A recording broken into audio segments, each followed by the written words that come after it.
Cool. Okay, so we're live. So welcome back to another episode of Cool Story Bro. Today I got with me Benny Fergusson from Movement Monk, and so Nick got Benny to come on the show and share a bit about his story. So welcome, Benny. Great to have you. Thank you for having me. Good to be here.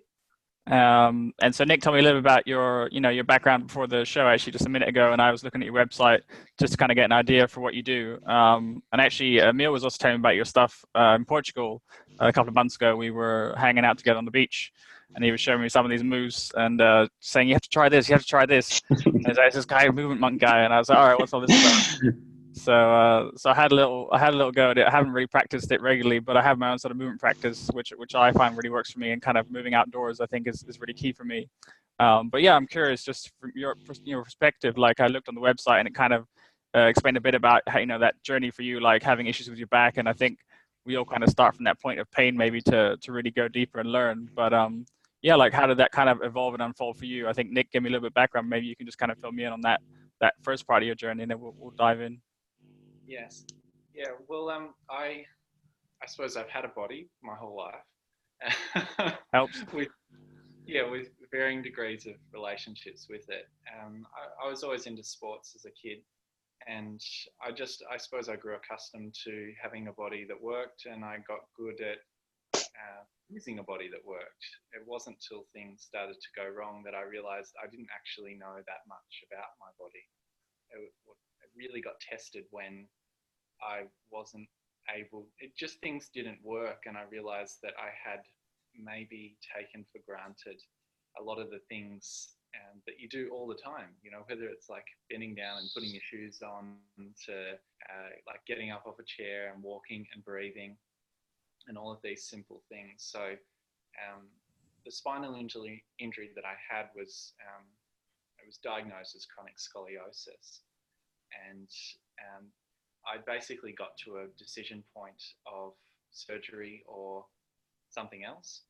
So I looked for lots of something else's. And the thing that I noticed along the way was there's so many different therapies out there, and a lot of them, they weren't really contributing to me having an experience of my own self-sovereignty and self-empowerment. And it was kind of like I'd go to a different therapist, and they'd go, "Oh yes, well, let's do some things," and they'd manipulate my body and massage things and release things and all that sort of stuff, and I'd feel good for a little while, but then that didn't last. So I realized it was like, I don't know, it must have been like the 30-something visit to a chiropractor that I was seeing, and I thought I was getting some progress, but she was just manipulating the same spots in my thoracic, like middle back and upper back, my cervical spine. And I was wondering, why are these areas continuing to go out? Like, it was almost like we were going into a routine. I'd go there, get in the table, and then just pop, pop. Okay, you're done. Come back and see me again in a period of time. And it's like, what am I doing in between all of those times to contribute to this exact scenario happening again and again and again? So, I didn't know. So I went straight into it, and I suppose I started conducting life research from there.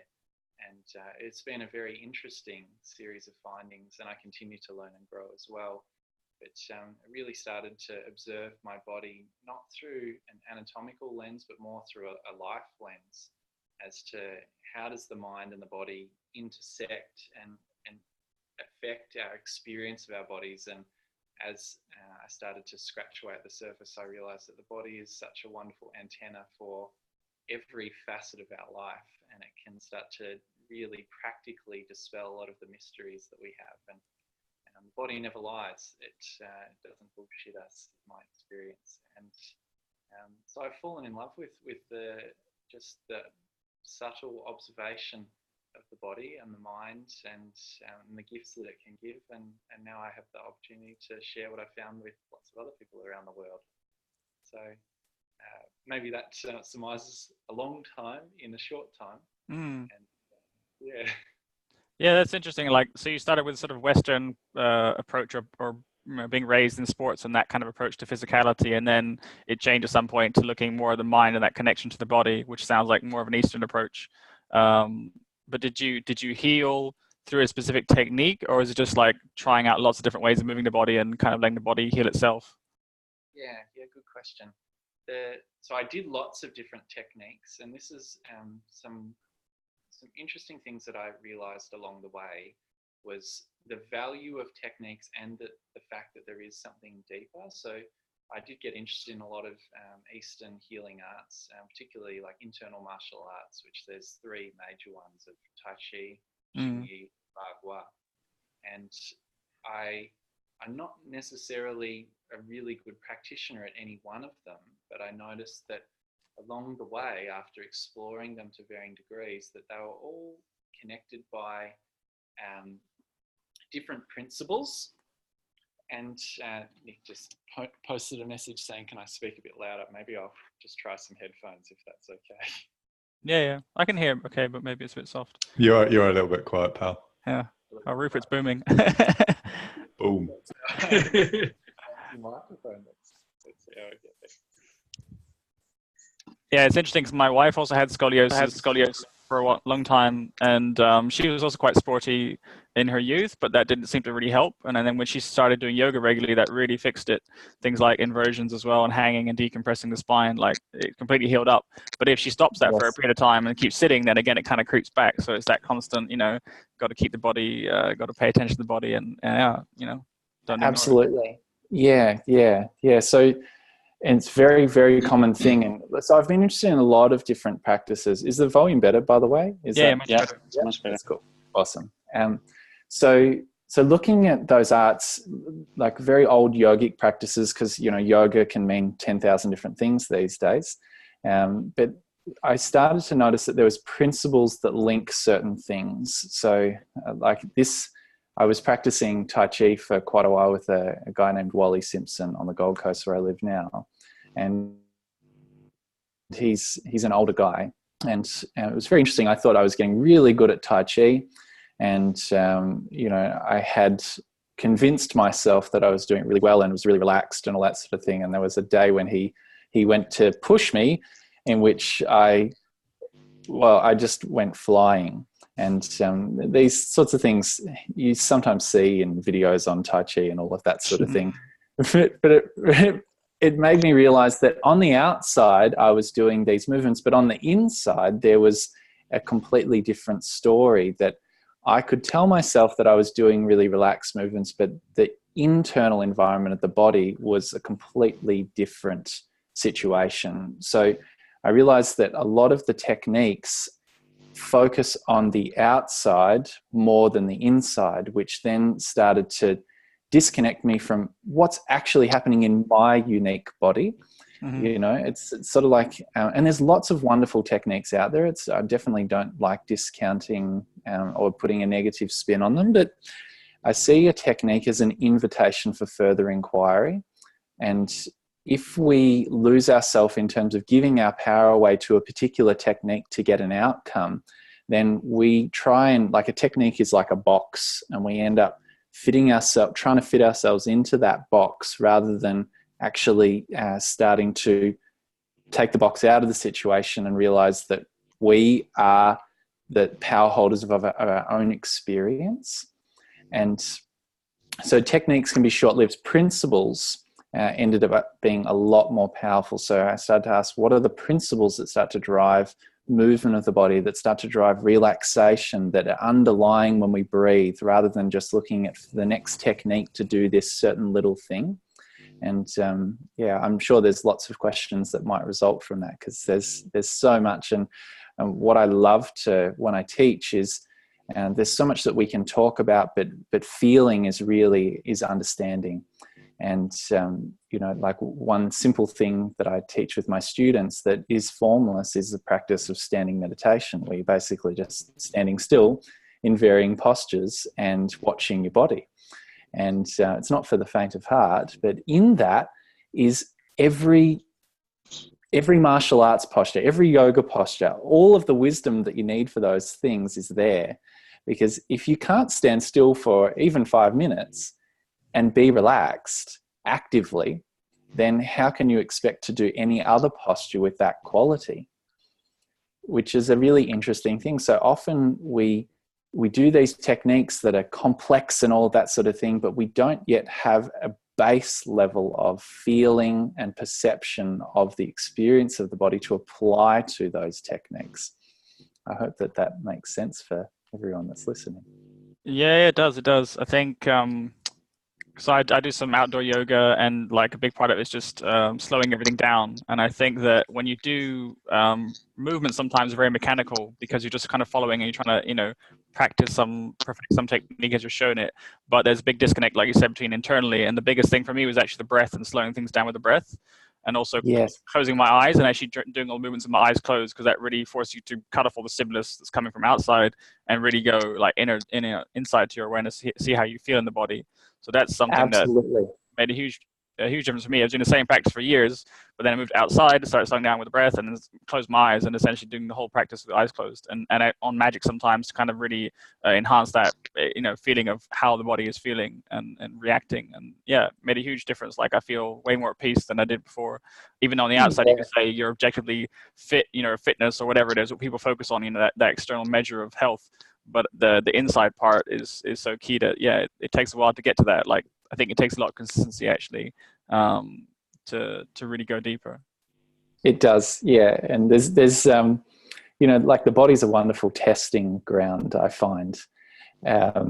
It's always giving us lessons and tests based upon where we're at. And, like for some people to slow down is a really hard thing to do. Like the frustrations come up, and then the busy mind comes up, and all the to-do lists and all of those sorts of things. And then like one test there is like, can I train my focus, and like with focus, there's certain principles to just do one thing, and that really takes courage. It takes discipline. All these wonderful character traits emerge that can be highly applicable to other things, whether it's in business, whether it's in relationships, whether it's, of course, your health as well. And that's what I love, is the overflow effect to other areas of life. And if we can give ourselves to the body for just a moment, like you said before, maybe it's just closing your eyes, slowing down your breathing, and just moving slowly in whatever way that's right for you, then all of this wisdom can be presented. You can start to get insights into different things that you need, or just insights into what your body needs. And it's a beautiful thing. So it doesn't have to be so hard. You don't have to remember different forms all the time, although they can be useful to really supercharge things. But those basic principles of just being in your body, being present, and being with the things that really matter, like your breathing and how you're situated in your environment and all of that sort of thing, they just can't be discounted. But to experience that it does take some time and some consistency. And, it might only be a minute a day, but that is better than, 7 minutes a week, if you know what I mean. Definitely. Is there like a ritual that you use to sort of get yourself into that space? Like for me, I find if I get up and go straight outside on the grass, it's much more peaceful and quiet. But if I get up and check my phone first, or I'm doing any kind of, left brain stuff, and then I go outside, it takes longer to get in that space. And that's the eternal, I guess, struggle or impatience with, I guess the different, challenges or obligations we have in the world. But do you have a sort of a routine or a ritual that kind of helps you ground yourself? Like you said, it's a daily thing, but I wonder if you can explain a bit about that process or how that evolved for you. Yeah, absolutely. Yeah, I started with a ritual where, I think of practice in the beginning like bookends. You wake up, and as you open your eyes and you take your breath for the morning, you don't always know what you're dealing with. So you get out of bed, and often that first activity can really set the scene for the day.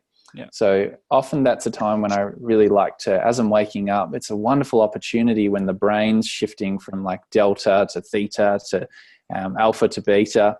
We kind of have this wonderful opportunity to really connect before all the activity, kind of the fuzz and the buzz comes in. So I like to take advantage of that, and I'll do some breathing, or maybe I'll just sit and ask what I need for the day and then act upon that. But it tends to be something physical. And so that's the first bookend. So how you start the day. In between, there's lots of stuff that happens, and we can build up thoughts and emotions and tensions, and all sorts of different things in the body can happen. So I like to also have some practice kind of in the hour or two before I go to bed. So then have an opportunity to relax, decompress, let go of anything that might have accumulated through the day, and then really enhance my quality of sleep, because I notice that the way I go to sleep is often then predetermines the way I wake up as well. So the bookend approach I found really helpful, regardless of the practice I did. Just getting that rhythm and routine of just going, okay, I'm going to wake up, I'm going to pay attention to what's happening, and just really get myself set up for today. And we're always changing all the time, so I find that it's really useful to respond to that. And then at the end, decompress, see if I can come back to a neutral point. But if I look back to, say, when I was in a lot of pain, that wasn't always so easy, because whenever I checked in with my body, all I felt was pain, which wasn't really that motivating and incentivizing to check in with my body. Like I kind of, and this is a common thing that I notice when I work with students as well, is like just being with your body is a challenging thing. Like you come face to face with all your emotions, with all your physical sensations, all these sorts of different things. So like often it's sort of, it can be demotivating of like, why do I want to feel all this shit? You know, and but yet it changes over time the more we connect with it. So I had to really shift my perspective when I was connecting with my body as to the expectations I had to the experience. So that was a really humbling experience when I went into my morning practice of just going, okay, what can I work with today? And what can I build from? And then just gradually build from there. So over time, as my body, it started to become more, I suppose, a safe environment where the experiences I was having were, I was more welcoming the experience. And as that started to grow, then my confidence in just working with my body started to grow as well. But it wasn't a linear path of like practice every day and get a little bit better every day. It was like, you feel like you're getting better, and then you feel like you take 10 steps back, and then you hop forward again. And it's like a journey of life. It just kind of, it takes you around in lots of twists and turns, and it reflects kind of where you're at in yourself as well. And so being willing to open to the experience of life was a wonderful, wonderful lesson that the body presented to me, and beyond the good, beyond the bad, beyond the painful, beyond the pleasurable, really realizing that there is a deeper experience that we can have of life, and we're no longer just judging that experience based upon past moments. So that took me a long time to really embody and start to accept the experiences that were happening, but also be willing to keep growing as well, and not just rest on my laurels going, oh, I'm happy where I am. I'm also inspired to keep going and keep growing and evolving. So that was a little bit kind of, if I look really honestly, it's everything feels really great now, and I'm really thankful for that. But to get there, it really took me to go into a space of observing my body without all the judgments and all of that sort of stuff. And it's amazing how much conditioning we have as human beings, and the things that we were never aware of get placed over our experience and over and over and over. And I just find it's really a duty that we all have to clear that, to really discover who we are deep inside and what we're here to do. And so I hope that's useful to elaborate on. Yeah, I'm curious. I got one more question. I'll let the other guys pitch in. But that sort of journey of like impatience, or like, I think I've also stuck in that sometimes, and it's getting a lot better. But that sort of, you want to achieve a certain result, or there's a certain desire, expectation, or like you're in a certain amount of pain, you're trying to heal or rehabilitate something. And so that impatience to fix that or to get to some place, how did that change? Was it just something like aha moment one day, or was it like some insight you got from a teacher, or a particular technique? Like for me, I found that magic was really good to get me out of my mind so that I could be a lot more present. And that's like psychedelic mushrooms. That's just something that for me was quite a big aha moment. Yes. But there's various stages, I guess, where certain teachers or certain things are presented to you, and then you can kind of, take that on.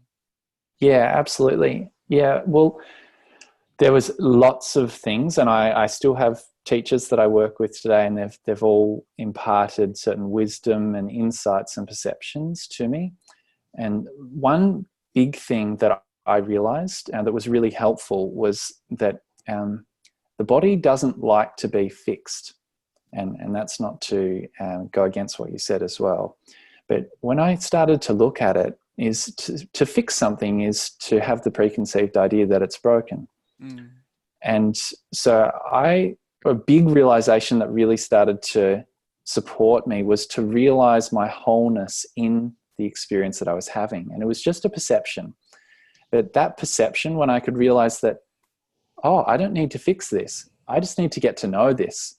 You know, it's a little bit like a friend. You know, if you have like a good friend and then all of a sudden you reach a disagreement or some conflict arises, like going into, and I've done this in friendships as well, where I'm like, I'm going to try fix this thing. And you go in with these preconceived ideas and you have a plan and you think about all the right things to say. And often for me, it would just backfire. Not to say that it would for everyone, but often going in with open ears, you know, like I like to say, we've got one mouth and two ears and we should use them in that ratio.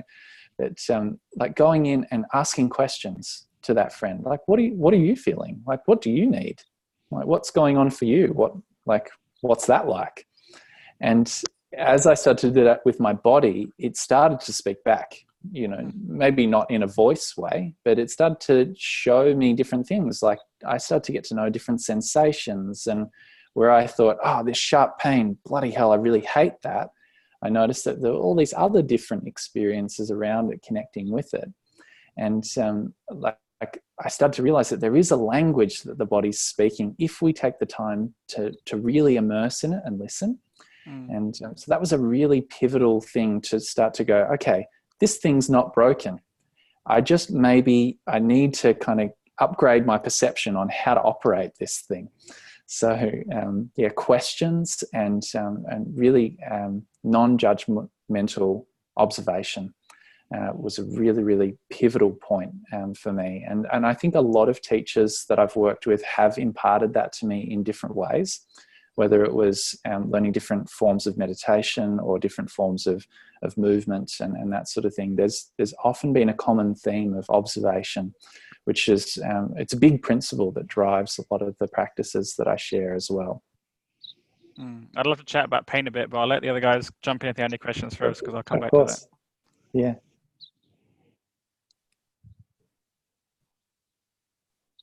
No one else? All right, then I'll jump in. So the pain thing is interesting because I think that's a great feedback, like you said, observing, and that the pain is obviously one of the best feedback. If you're not at ease or you feel pain, there's a sign of something there to work on, or it's not. I don't think the body's not designed to be in pain, right? It's something we're doing or ignoring or blocking.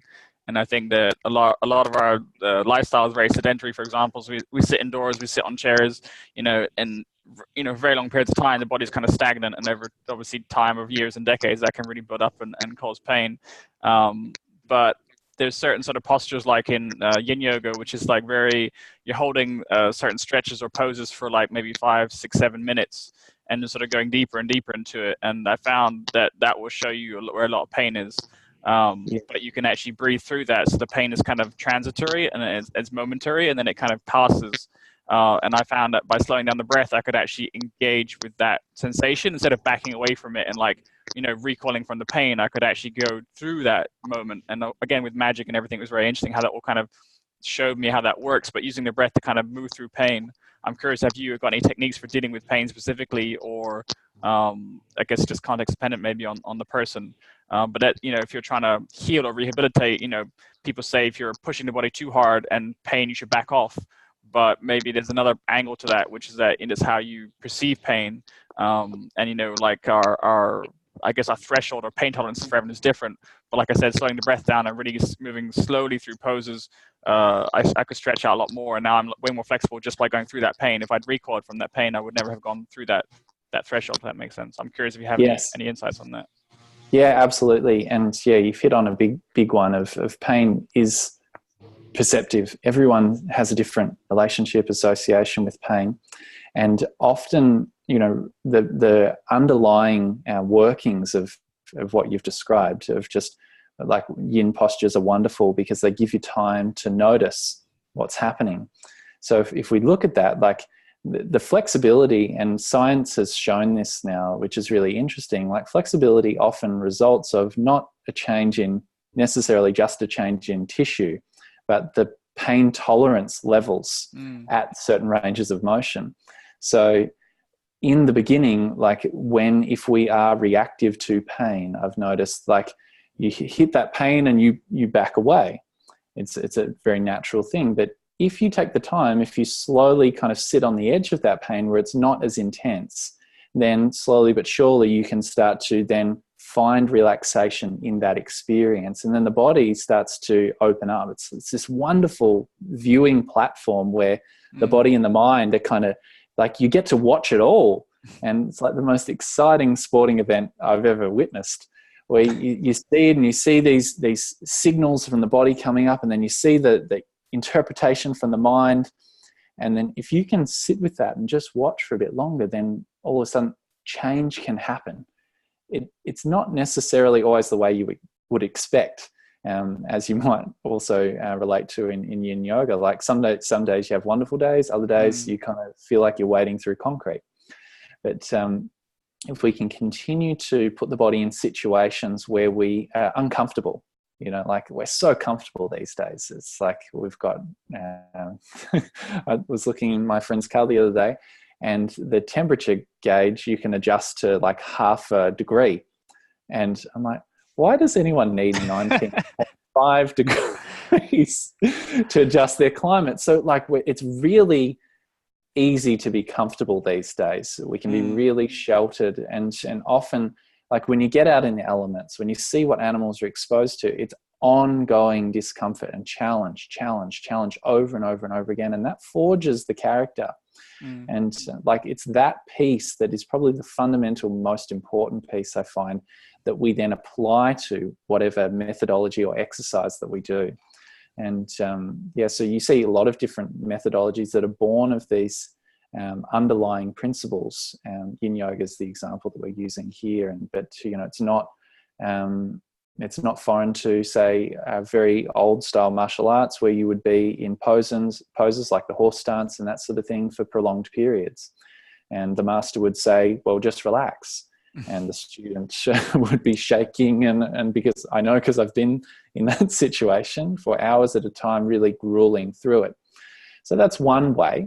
And we can also do it in a more, I suppose, graceful way as well, of just working with what we've got, working with our own ability to, I suppose, not freak out in the situation, is to maintain that quality of relaxation and then gradually expand that in a situation that's appropriate for the person, because everyone's got a unique thing that they like to do, and it doesn't always mean that the thing you like to do is the thing you should do as well.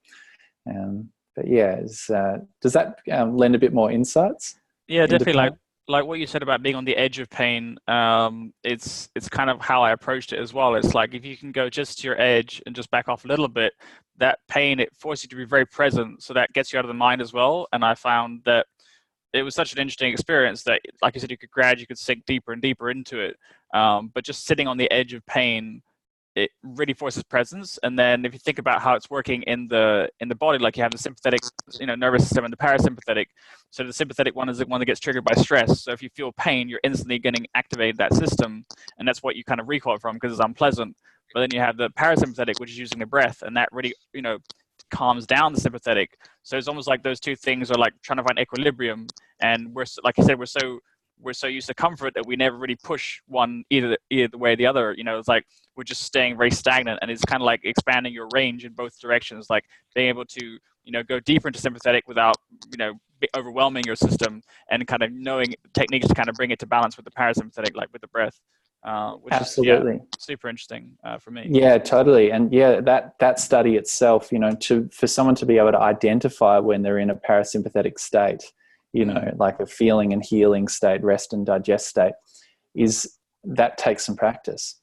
And the interesting thing about this is, like, if we look at a practical level, I really like some of the writings of Nazim Taleb where he talks about the concept of anti-fragility. And where if we look a little bit further of how can we find or induce more parasympathetic states in times of stress so it strengthens us. And because like these days we've got more and more subtle stresses happening upon us all the time, and it's often our ability to deal with those stresses that then determines our ability to deal with painful and challenging situations. So if the stresses that are building up, if we can still maintain a relaxed state amidst them, then we can grow through that pressure, through that challenge and stress, rather than it breaks us down. Mm-hmm. And it's a really interesting conversation when, it's commonly talked about stress being a very big indicator of health and all of that sort of thing. And I would challenge that further and say, stress is not the issue. Our relationship with it is. And pain is just a stressor that can be a result of many other stresses. And this is where it gets very interesting when we work with our perception, and all words and all experiences mean different things to different people. And it's up to us to really get to know our own experience. And that's I just love imparting that to people. So rather than relying on a practice, it's more so relying on my own ability to watch, an ability to learn, an ability to explore and go into the unknown sometimes. And the body's a wonderful vehicle of that. I think stress is a really good topic to cover in the context of movement, but I'll come back to it if Nick, you want to cover something. Yeah, I was just going to say, Benny, I found it really helpful working through some of the pain stuff with you. And I think it's really easy to be like, I have pain in my back, and like we say, help me fix it. Or why do I have pain in my back? How do I relieve the pain in my back? And what I consistently recognize with you is a reframing. And so I know that you like to talk in paradoxes, but it's and like what you're like relating there. It's like the pain. It's a perception that like there's kind of layers to it. So on one level there's pain. On another level, there's these different stresses in your body which are related to the pain.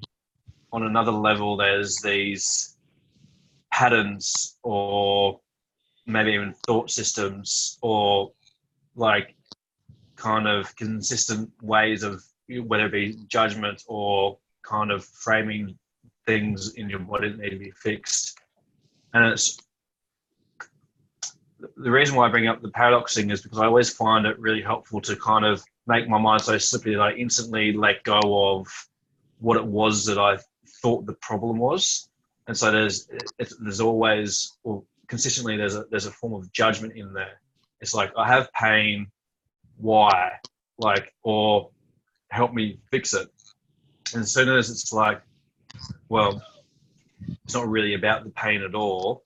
Like, how about we get in our body and we breathe and we don't even try to do anything to the pain, but we actually just get in our body and start breathing. It's only then when we start exploring and our perception enables us to feel what we need to feel in that moment rather than judging what the thing is so it can be fixed. Does that make sense? Yeah, I hear what you're saying. Yeah, it's or if I could, would you like me to elaborate on what you're saying, just in my perspective? So one thing that comes to mind that may be useful in this area of consideration is the principle that a thought is an action. And a lot of the time we don't realize this, of how powerful our thoughts are. If we consider a thought then multiplied by the strength of an emotion, it then starts to magnify that thought. So if I have a perception that pain is bad, for example, that's a thought. Yeah, I might not even know I have that perception to start. So if I don't know I have that perception, then that is running rogue through my system without my awareness, unchecked, causing all sorts of things happening. So first of all, it's really important that we become aware of our thoughts. And to go deeper with this, I like to look at, because how can you pick a thought? Like they're happening like all the time, thoughts. But every single thought I've noticed as I've gone deeper into this emits an electromagnetic vibration, basically.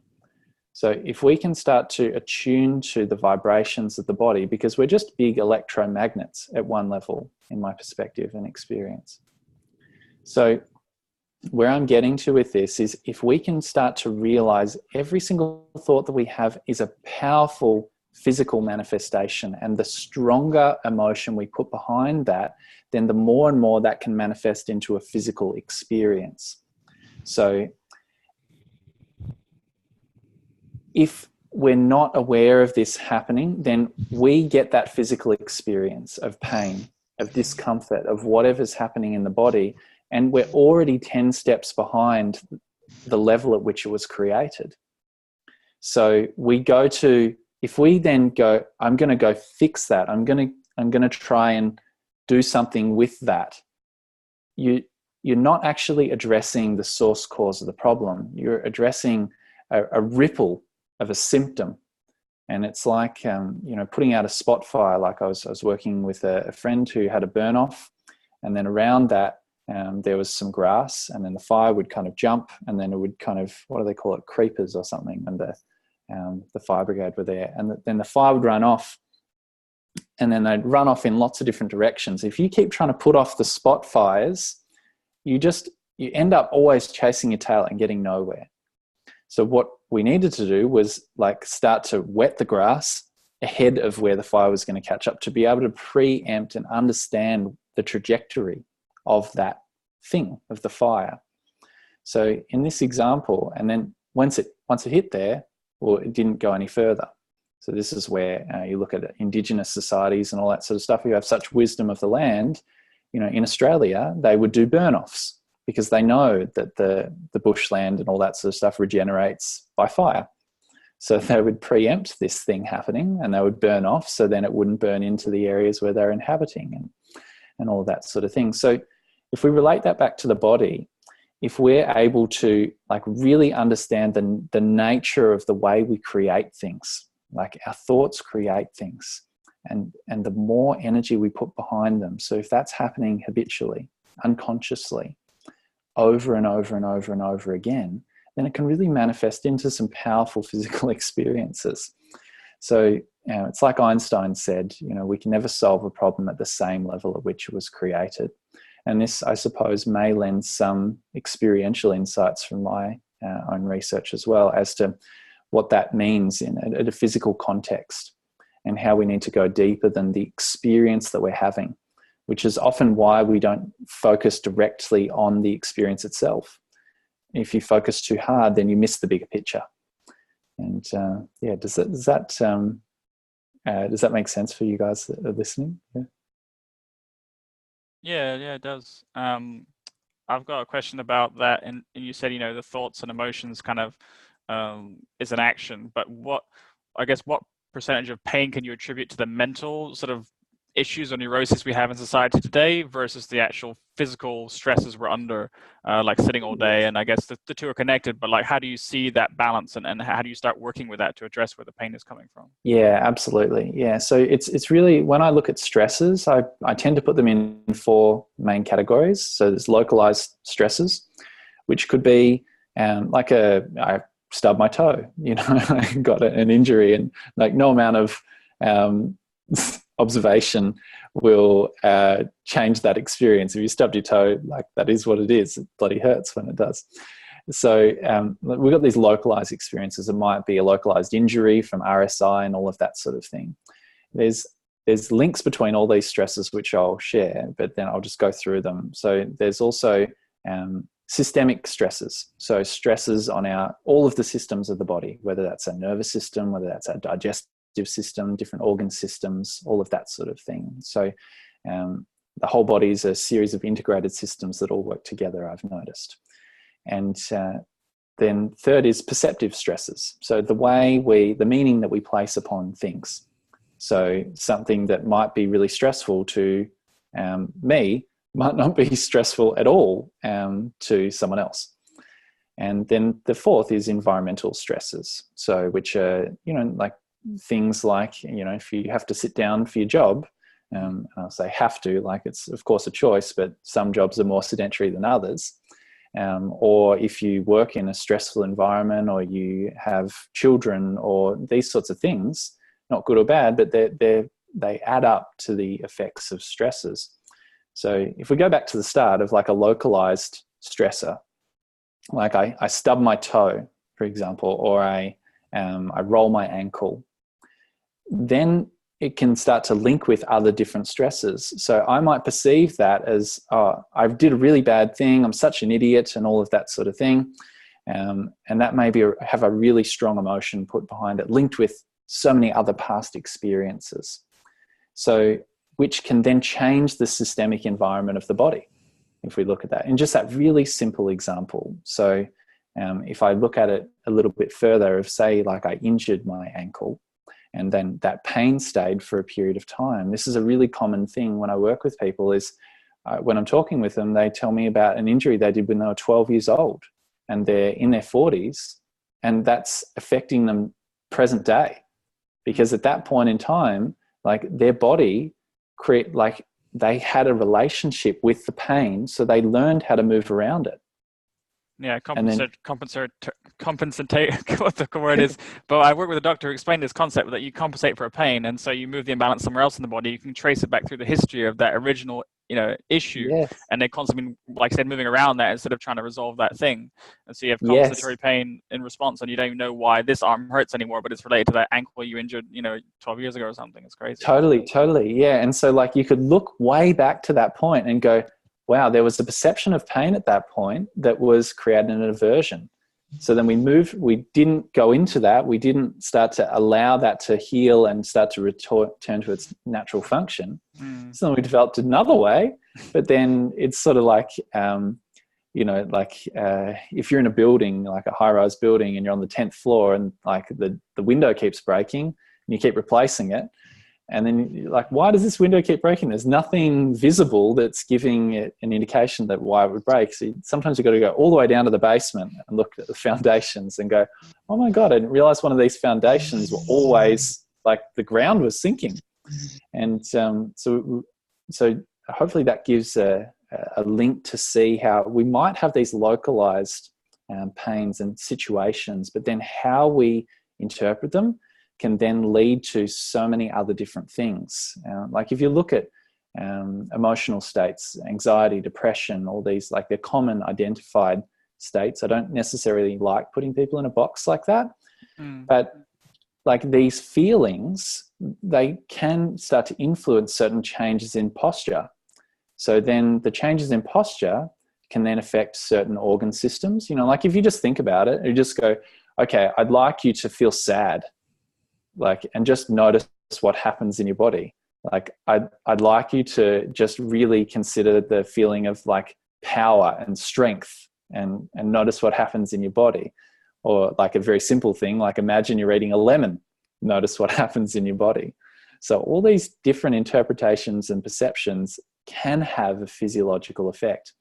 So if they magnify over time, then they can create different changes to the whole postural system, the muscular system, all that sort of thing, then the nervous system, and then the organ systems. And then all of a sudden we've got inefficiencies or like fatigue in certain areas, or because we're not able to breathe properly, So like there's all these different things that can happen. So that could be really overwhelming. And so often I find is amidst all these different stresses, we have to come back to really the number one thing that really influences our whole physiology, which is our breathing. And it's such a simple thing. And like countless people talk about just breathe. And but to do that simple thing, that's a real challenge for some people. For many people, just to do that thing without putting a thing over how to do it. Because the way we breathe, if I look at the way I breathe today compared to the way I breathed last year, it's a different body. It's a different breath. So if I lock myself into a paradigm for a way to do things, then that is an example of a limit in perception and how that can affect my physiology. I hope that makes sense. Yeah, I think the breath is a really powerful way to Yeah, I've overcome got a pain. couple of questions about that. Go on, Nick. Benny. Yeah. So, Benny, I've got a couple of questions around that. And one thing I want to try and pin you to the wall against here, because I know that you hate to say things are bad and what have you, but if I can just grill you on this a little bit, because I know that there's a lot of different breathwork techniques, whether it be holotropic breath work or Wim Hof or whatever.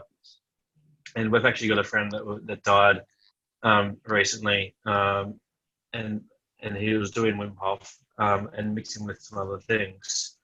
But I've noticed a trend in younger men that they get really caught up, and it's not a bad thing, of course. They do Wim Hof, they do really cold water, and so now they are an advanced breath worker, and they don't really go through the whole spectrum of everything around it in terms of,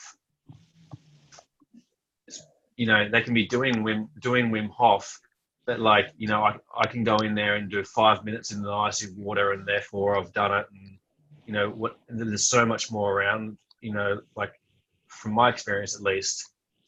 And the way that you talk about it is like what you say, like being with the breath as it arises versus doing a particular technique.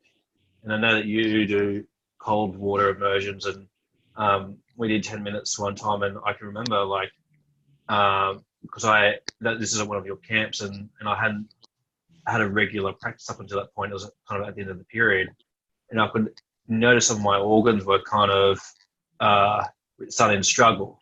And so while like the trend of going towards Wim Hof is great in some regards, I also feel like it's kind of like a sliver of the whole spectrum, and people take that and then all of a sudden they're a breathwork teacher. So I just wanted to see if you had some points to add around maybe what you perceive as like some things that people could find useful around cold water immersion and the breath and certain breathwork techniques in the grand scheme of things. I thought you were going to grill me. That was easy. Well, I know that people, and one of my follow-up questions is going to be about these different practices around yoga and Neigong and Qigong, and people want to go to the Grand Master and be the best and do 12 hours a day. And it's kind of in that same realm of like, water every day, and then I'm like, anything can be healed with just going into the ice water, man. Good. Yes. Well, if I look at it, and I'll say to start that I am an advocate of exposing oneself to discomfort. So cold water is one medium that can be useful. However, like you said, we can overdo it. We need a gradual process. So first of all, if we don't go into any process with our awareness high, if we go into it with our blinders on, which is often sometimes what can happen is like, I want to do this technique. And like if I look at Wim Hof, he has so much scientific research and all that sort of thing. Even though his breathing technique is not his own, it's an old technique called tumo breathing, which is more originated in the Himalayas. But he's definitely brought that to the Western perspective, which is great. And he's got so much, one of the things I love about him is, and I'm going to credit him, is that he brings about all this wonderful scientific research that he's documented, not just with himself, but other people that he's taught. Here's the problem that emerges. It goes to the masses, and it goes to the mass consciousness, which is still limited. If we look at the state of our planet, we have a limited consciousness, because really, I don't know how to solve the problems, but one solution I could offer is just fucking stop. Yeah. If we all just stopped for a couple of years, the planet would be really happy to regenerate itself, right? So how did I get onto that? The moral of the story is here's this method that's been brought out to the masses, and we're going, here's this way that you can do it. You just got to get in cold water, you just got to breathe and all these sorts of different things, and you just got to do it in this way. Now, every single person has their own trajectory that they need to adapt to these things at a physiological level. The body does not adapt in a second. It does not. That's the beauty of it. That's the challenge of it. It is bound by physical laws. So it takes time to adapt. If we give it too much exposure to a stressor, then shit breaks. Things shut down. It's just as simple as that. So if we go into this thing and we go, this method is going to heal me, fix me, enlighten me, do all these different things, then straight away we have an external motivator. So then we are disconnected from our physical experience. Your focus is beyond, is outside. So how can you then attune to your own inner needs? It's compromised. So you can keep telling yourself that a method is going to work for you, but if you're not connected to your actual experience of really just finding your edge and gradually building it, then you may hurt yourself. You may cause yourself more harm than good. And I say that just as a warning for people to really observe when they're giving their power away to a method. Because in my view, there's really only two things that we need to do in life. If I look at it at a really simple level, is to discover who we are and to discover what we're here to do. And if we look at that, everyone's got a unique journey. And if you give away yourself, if you make your life purpose someone else's method, well, then that's not you. Definitely you can find your own meaning through that. But if you give your power away completely, which happens, I see it a lot, where we start to self-identify by methodology and all that sort of thing. I'm certified in this and that, and I did this for 5 minutes and now I'm an expert. And I know this because I read it on Google. Like we have all of these information, really clever people. And maybe I say some clever things too, but it doesn't mean anything if you do not have it integrated at a physical level, in my experience. As like anyone can talk about all these different states of consciousness and breath and all that sort of thing, but who gives a shit really at the end of the day? It's your own experience in your own body. And so if we let go of needing approval from outside of ourselves, of needing validation, then we start to realize, well, why am I doing it? I'm doing it for me. And that doesn't need to be justified or given a gold stamp of approval by anyone else. So then all of a sudden the striving starts to drop away. Yeah. So one of my observations is that when we link achievement to physicality, we get disconnected from the actual experience. We start to make it an external thing, and as that happens, then challenges can arise. And they don't happen all the time, but things can happen, and it's important to be aware of that so you can just do things that are right for you from one moment to the next. And that's a challenge to really discern what are your higher needs beyond your ego. And I don't think ego's bad. I just think it's a tool that probably is not designed to run the show like a hammer. It's there to be wielded by a good hand. Yeah. Does that touch upon some things, Nick? Yeah, sure. If you're happy to keep jumping around the place, I'm happy to go with wherever it leads. I really like that.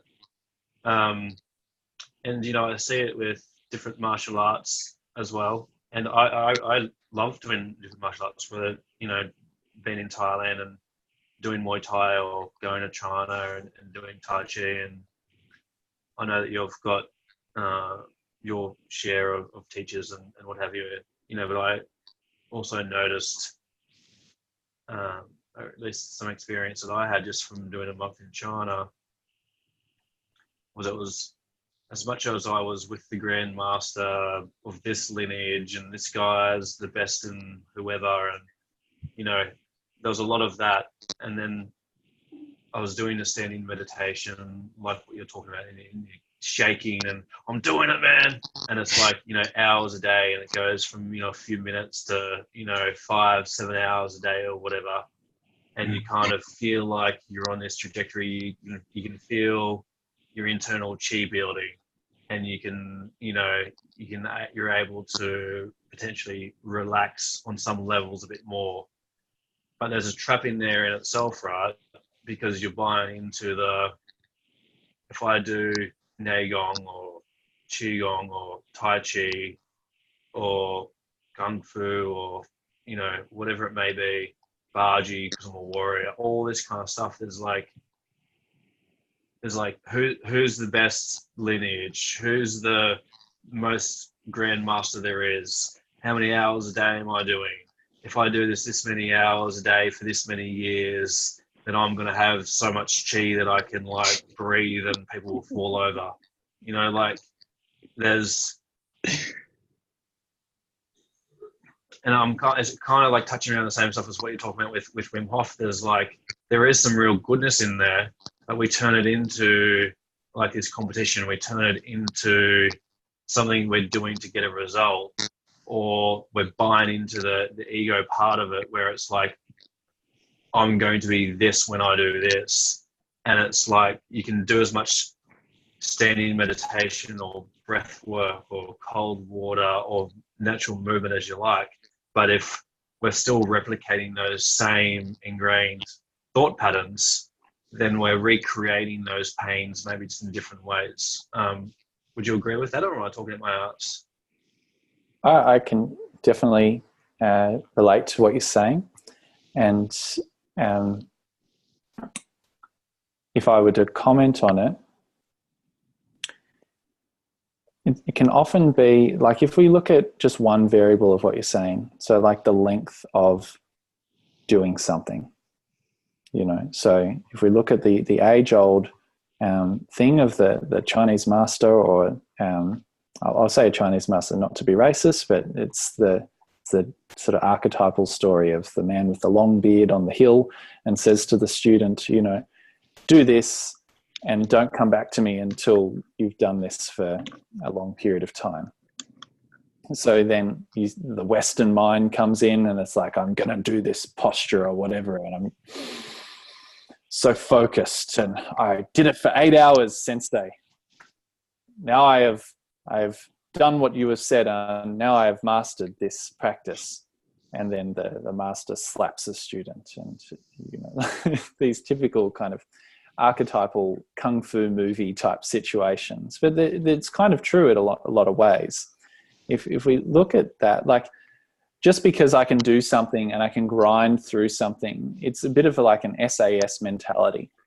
If you look at like an SAS soldier, they often put them through grueling tasks. And I think you had mentioned, Nick, about some experiences with similar sorts of things, of how they really try and break the will down, break the spirit down, the ego down, all those sorts of things. So then you just become numb in a way. You can just take on any challenge, and it's like almost robotic in a way, of just like, I throw shit at me and I can deal with whatever. So if we engage in these longer practices that are intended to take us to higher levels with that mentality, then we actually block ourselves from these experiences, from actually the higher levels. More, in my experience, a master in any art is not bound by time. You start to move into a paradigm that is not as physical, which is not linear time.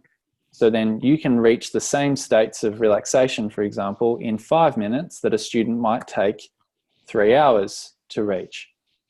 That is more an example of mastery in a given practice, rather than having to repeat and do it more and more and more and more, and that equals more. It's like quality trumps quantity most of the time, in my experience. And it's true in a lot of mind-body practices. So if we can look at any given practice and look at, can I first touch this quality? And you mightn't even know what the damn quality is. You know, like, what does relaxation mean? It means something completely different to me today than it did last year. Like 10 years ago, I thought relaxation was just like flopping out on the couch after you had a hard day.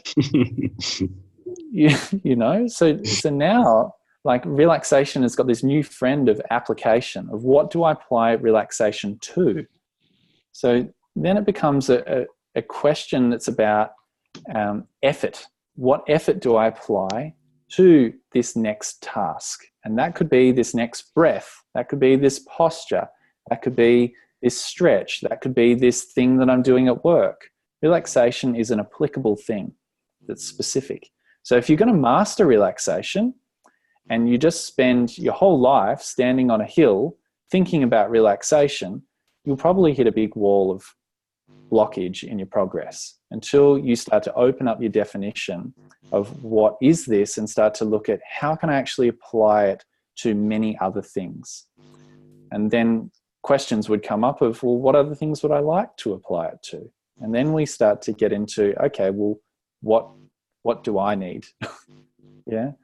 And it starts to become bigger than this practice that I then give like everything else. I like become the monastic, live that monastic life of I let go of all the society and all of that sort of thing. That's one way of living. But I find that most people, at least in the West, are not willing or supposed to be living these lives. They've got other important things that they need to be doing, whether that's be like a good father or mother or to run a company or that sort of thing. These are really important things to the whole planet. Yeah. If we can really be clear on what we're here to do and then apply these things to our lives, I find that that's far more powerful than just going, I'm going to dedicate my life to this technique, this practice, and then when I do it for long enough, then I'll be a really good person. You know, like, it has nothing to do with how good a person you are because you can do something well. Like, it just means that you've practiced longer than someone else. So if we look at things like, you can either be the best in the world at something or you can be the best you at something, you know? So that tends to be an option. I look at things and I'm not the best in the world at anything to my knowledge. So I just look at now, what can I do the best for me? And that for me is a really fulfilling experience. And that then brings me back to one moment to the next, rather than projecting into the future, into this ideal self that is always in front of me. I start to appreciate who I am now and get to know that. And through that, I find that a lot more growth occurs through a practice. Yeah. Does that touch upon some of the things that you were talking about, Nick? Yeah. And I think that like the biohacking, transhumanism, human optimization, we're all superhuman beings. There's kind of a lot in there as well, you know, whether it be outside or internal forces. And I think probably, you know, you've probably got some things to say about yoga as well, which is probably similar to the other thing that you talked about. So we don't necessarily have to get into that. But I know that you've got some similar things about yoga without hating on as well. But maybe if we could go a bit more woo-woo. So I know that you talk about, we talk about like the thoughts and how they can have an effect on our body. And then you talk about like those external stresses, right? And then one of the big things that we're talking about is like light emissions. And so now we're starting to get into things like 5G, for example. And there's going to be a lot of smart cities, and there's the 20,000 satellites in space and all of these kind of things. And I guess where I'm going with this is that we can put up all of these things to protect us, so to speak, and there's really like no great evidence on these different things that actually work. And some people go into fear and anger about these different external environments that are going on. So I'm wondering if you like what you have to share around framing that in the sense of we have our own electromagnetic field, we have the ability, we're creator beings, we have the ability to shift out of phase with harmful things like that. Like how much of that external stuff, like I think like there's some kind of hang-ups in there, and I'm just wondering, in your experience, like what's possible in terms of living a really healthy life where there's potentially harmful things like that going on at the same time, and maybe even labeling them as harmful as, you know, the trip in itself. Do you kind of know what I'm getting at here? Well, I'll do my best to tackle what you're saying. So first of all, I will say with absolute certainty that we have an electromagnetic field.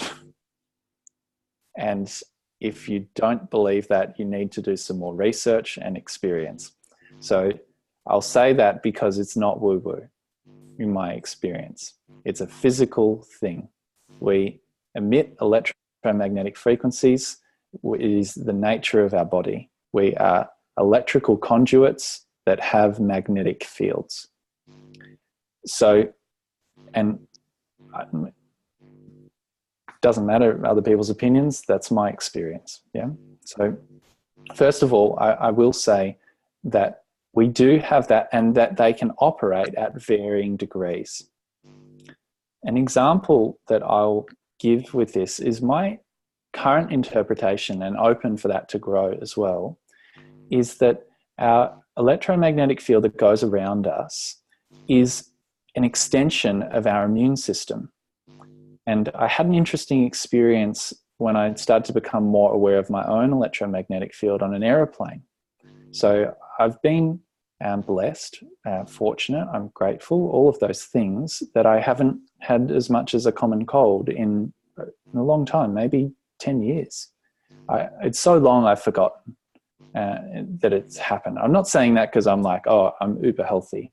You know, like I have my moments where I don't feel as good as other days.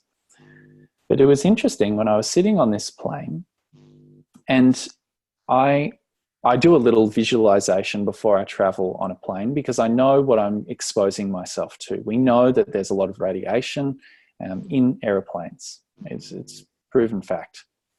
So I'm there and I've prepared myself. I do a little visualization where I basically put myself in a bubble. So I'm much more attuned to the stuff going on around me. And as I'm sitting there, I notice something keeps, it's hard to describe the feeling, but it's like something keeps trying to push into my space. And it's pushing and it's pushing and it's pushing. And this is not a logical moment, right? I just feel something happening. There's nothing touching my body. There's just this feeling of something kind of, you know, like when someone's looking at you and you know that someone's looking at you, you know, that sort of feeling. Does anyone, you guys have had that experience? Yeah. Okay, cool. Because sometimes when I talk about these things, it's hard because you sound like a kook. But I'm there, and maybe I am. But I'm sitting there, and I had the, I suppose, foresight to ask, what is this? And I just sat there and I listened, and it was a pathogen. And I was like, I'm just having this little conversation with myself, with my higher self, let's say. And it says it's a pathogen. So all you need to do at this point is just really make yourself bigger, like expand yourself. And then it was like this thing that was trying to push in me. It just bounced off and it stopped bothering me for the rest of the flight. I don't know what would have been the outcome had it touched me, because it's like I have all growing up, tonsillitis was the thing that it just knocked me for six all through my youth. I would get a really terrible bout of tonsillitis every year. It would knock me out for weeks. So, and always when it happened, I would wake up and then it's already there. How did it get there? It's just like it's already started happening. When it's like now I can feel the smallest thing starting to come into my system. And then before it's even touched me, no, I've identified it, and then you can prepare your defenses and it doesn't bother you anymore. It's a really interesting thing. So it doesn't, like one would say, oh, you've got to take certain supplements and all of these sorts of things. Yeah, I reckon they're important to strengthen your physical body. But if we don't have perception of our own electromagnetic field, then our defenses are already weakened. If we're not in our center, like if we're giving our power away to other things, that's other emotions, other people, other whatever. We know when we give our power away to things, we create voids, we create openings for things to enter.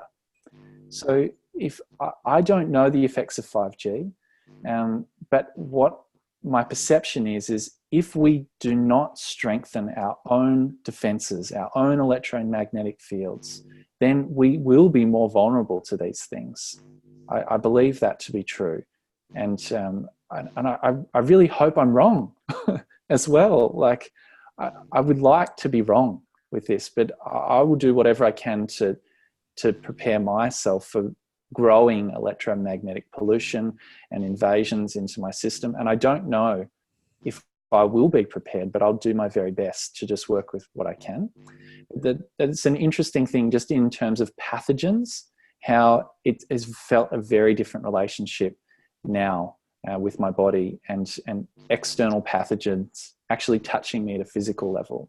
So is that kind of along the lines where you were getting? Yeah, absolutely.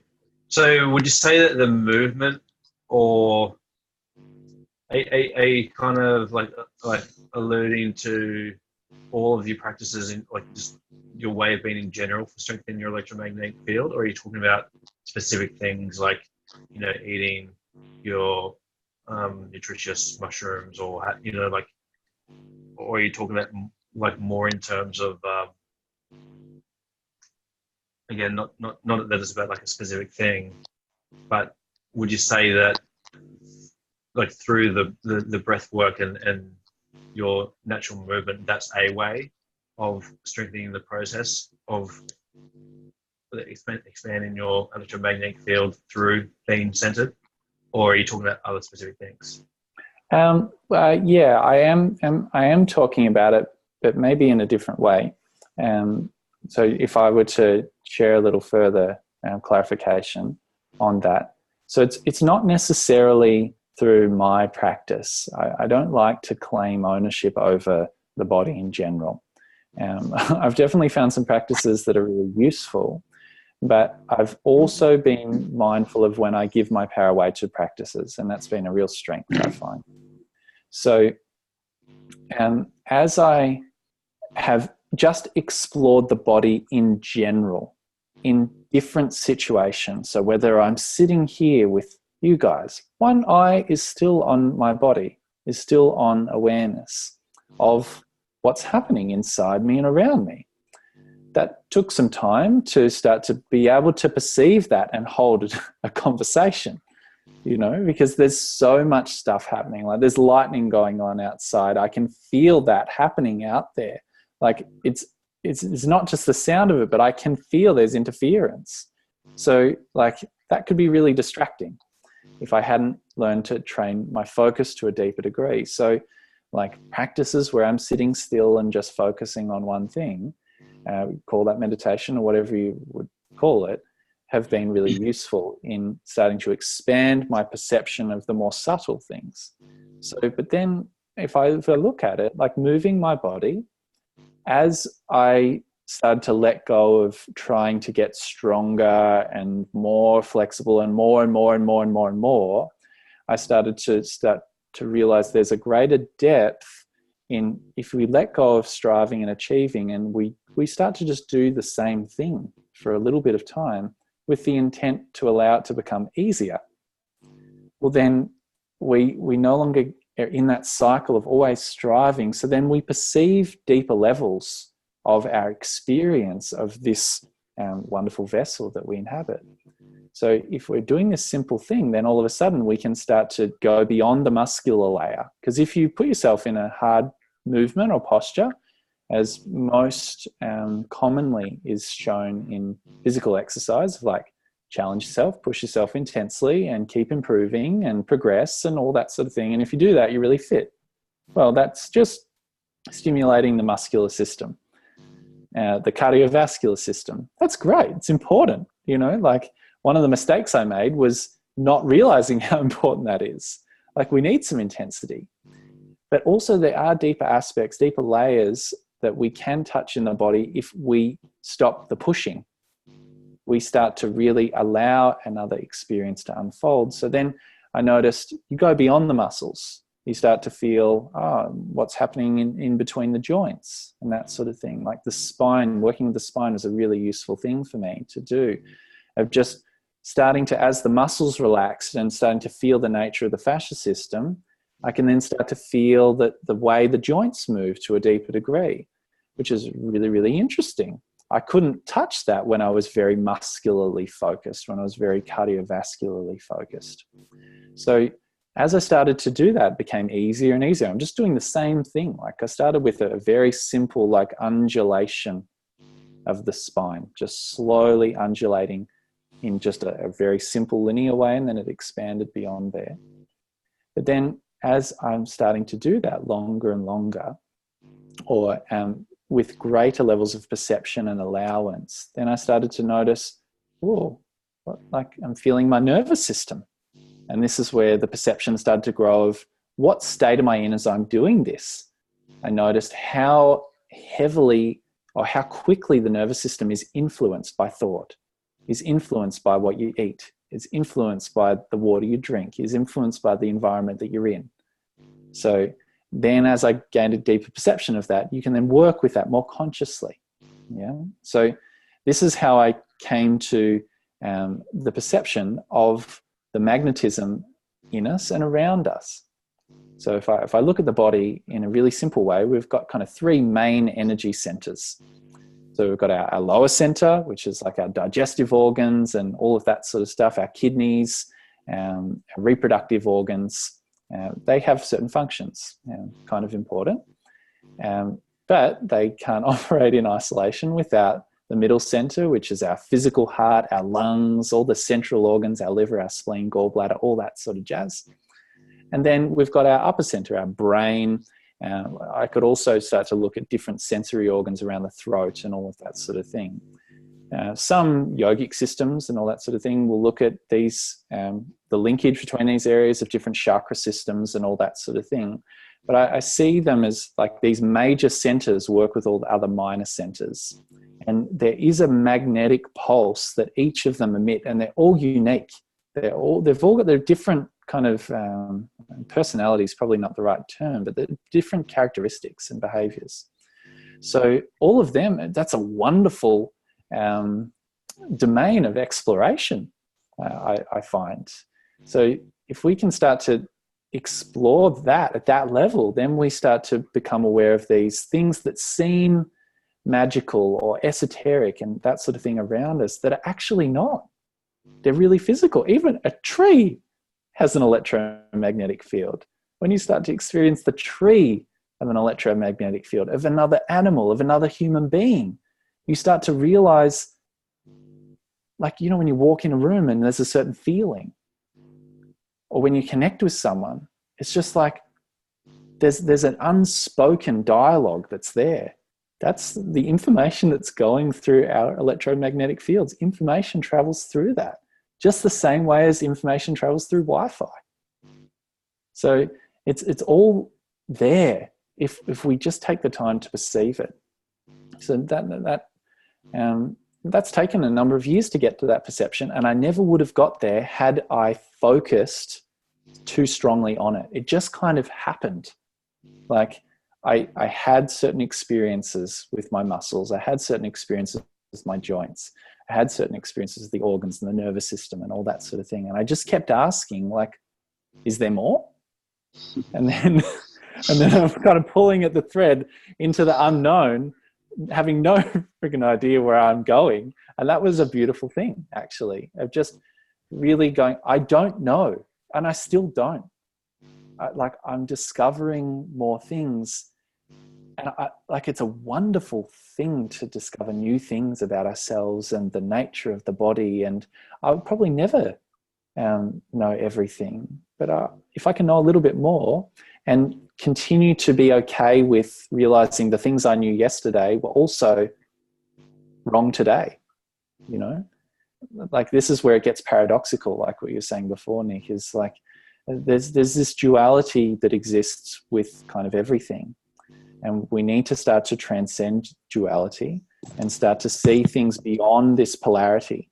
That's when things start to really get interesting, where you can hold two opposing concepts simultaneously, where at the same time, and still function, and your head to not pop off like a Pez dispenser.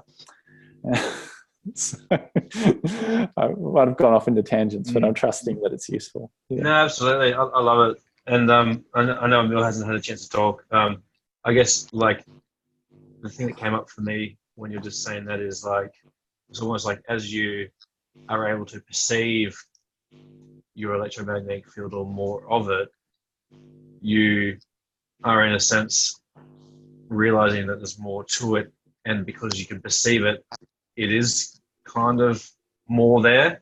So so not in the sense of like expanding it, but more in the sense of like the deepening of the perception allows you to see what was already there, but it's not there unless you can perceive it to be there. So it's kind of a bit paradoxical in that sense. That's kind of, I'm not sure if that's true or not, but that's kind of what I was thinking about. Yeah, well, perception is reality, you know, and it might be as simple as like you're planning to buy a red car of a certain make and model. So when you're really focused on that, you know what that looks like. You start to see that red car everywhere. You're just like, there's one, there's one, there's one, there's one. And you didn't even notice that car before. It's the same with all these things in the body. If you didn't know what you were looking for, how on earth would you start to perceive it? Which is often our perception is limited or defined by the questions that we're asking. Do you think, Benny, do you think that increased sensitivity or perception actually makes it easier or harder to function in the world? Because if you can pick up on all these things that are, you know, out there that are affecting you, you're not normally picking up, like EMF, for example, or whatever it is in cities, you know, bad air, bad light, all these things.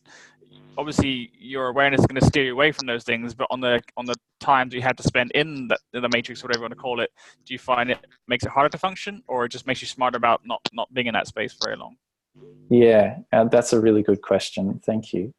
And in the so I'd say first harder.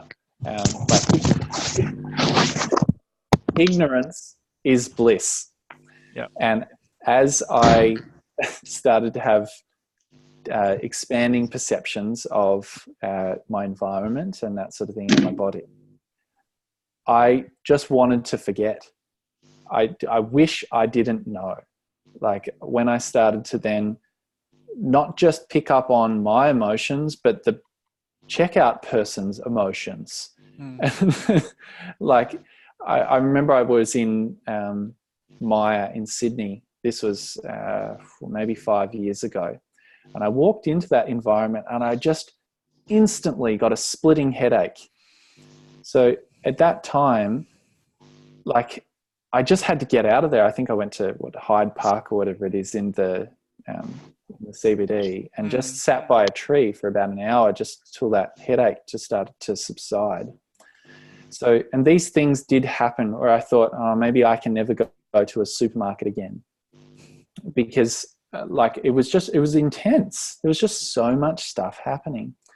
So after some deliberation with myself, I just had the understanding that, okay, you part of this world, are you going to function with it or are you going to disconnect from it?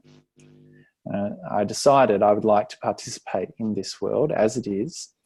So then what I realized was this happened actually recently. I was at I haven't been to a place like this before. It was like a restaurant, but it's also a bar. And like, it's probably a little bit more happening than what I would normally experience at a restaurant. Like it was beyond the ambience. Like they had a DJ and there was a hens party and also like you're having a dinner at the same time. And I did a little experiment, and I haven't reached massive conclusions with this, but it was interesting that the level of involvement that I had with my surroundings. So how much I watched myself and I'm like, oh, I don't really like that music that's being played. And like, what the hell are those hens people wearing? And like, what's that person doing? Like, I watched all the judgments that my mind was doing. And as that happened, it almost happened at the same time, I started to feel like quite affected, like in my body. So I had to really just pause for a moment and stop getting involved with all these different things. Like, I realized that when we start to put our focus somewhere, like a part of our power. Totally, yeah. And a part of our consciousness gets involved. It actually splits off. So you're in all these different places. And then you're placing all these judgments on these things. So that there's almost questions where you're trying to understand that thing. So you let it in so you can feel it more. But then when it all comes in, it's like, holy shit, like it can be a lot. So it's disciplined me to just stay in my center as much as I can. And I'm not masterful at it at this point. Like, it's still, things catch me. And like some places more than others, but now I take it on board as like a bit of a gentle challenge of, if I have an environment, there's definitely, if I go out in nature, I love being in nature. Like, I love it much more than a supermarket. But, I'm going to go to these places from time to time. So I do my best to dance with them better. And getting involved with things was definitely a really key piece that I noticed of how shielded I am from all these other experiences getting in. Yeah, it was a really interesting thing that I'm still unpacking. I think that's why people in cities probably shut themselves down, unconsciously or subconsciously, because they just can't deal with all that stimulus, that input, and they don't want to look at anyone else, because it's just too much to take on. Exactly. Yeah, it's like, it can be a really interesting thing. Like, I had an interesting moment.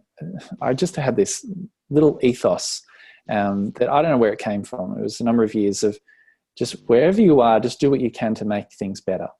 Or like, if I see a bit of rubbish or whatever, and there's a bin around, or like, I'll put it in the bin, or if someone's having, like, particularly because I grew up in a restaurant in hospitality environment at my family business. And so I learned that service people really sometimes get the arse end of humanity sometimes. So it started to build a little bit of compassion for people at the checkouts and all that sort of thing. So I took it upon myself to just have a sincere moment with people in those situations. And in doing that, I realized that like, if you really connect with someone, a lot of stuff can come up in that moment, and it can be really confronting. Like, the common reaction was, what the fuck? Like, I don't want to be in this space right now, and you're like connecting with these parts of me that I have suppressed, and that's not okay in this space. So it's like, oh, okay, sorry. Like, I kind of got a little bit, because I was like, I just want to make you have a good day, and all these sorts of different things. So but I realized that, like, yes, we do have a lot of stuff that can happen under the surface, and we just kind of carry on. And not all of us have ways to work with it, and it stays there, and it builds up and it builds up and it builds up and it builds up. And when you get exposed to loving intent of someone who's more loving to themselves, it naturally brings out these things in people, I notice, because I work with people in challenging situations all the time, and sometimes just me standing there and saying nothing, the tears just pour out, and I haven't said anything at all. It just like, compassion is a palpable thing that we can experience. I can't remember how I got onto that topic, but I'm sure it's linked to something. Yeah. But it's just like a frequency, right? You're standing in that frequency of pure presence and compassion, and holding the space for people to allow themselves to be in that place. And then they'll release then they'll release some stuff which they haven't ever thought about, because they never gave themselves the time to be in that exact space that you are holding. Yeah, absolutely. And like, yeah, I love that you said that, because like that's amidst all the things that we could try to do to change people and make them feel better and make the planet better and all that sort of thing. I just noticed that if we can really put the focus in and just do what we can to clean up our own house, then that rubs off. And like, you don't know how it's going to, like, it's a miracle to watch it sometimes, and you don't know how you're going to affect people, but it does affect people, you know. Like really caring for yourself better does change things, not just you, the whole world. And I just find if we all just took a little bit of time to just direct that focus, whatever the practice it would be, you know, there's some that I teach that I find really helpful, and I like to get to the meaningful things quickly. That's why I like principles of movement more than just practices, even though practices are important. But if we can work with these things and just do a little bit each day, I really do believe that actually makes change to our whole universe. You know, like at a quantum level, we are changing the universe by every thought we have, every breath we take, every movement that we do, the intent that we put behind them. And it's up to us to really become aware of what is running the show underneath. And the body's it's a wonderful way to do that. It's just, I can't think of a better way that I've found. Yeah, that's why I do what I do.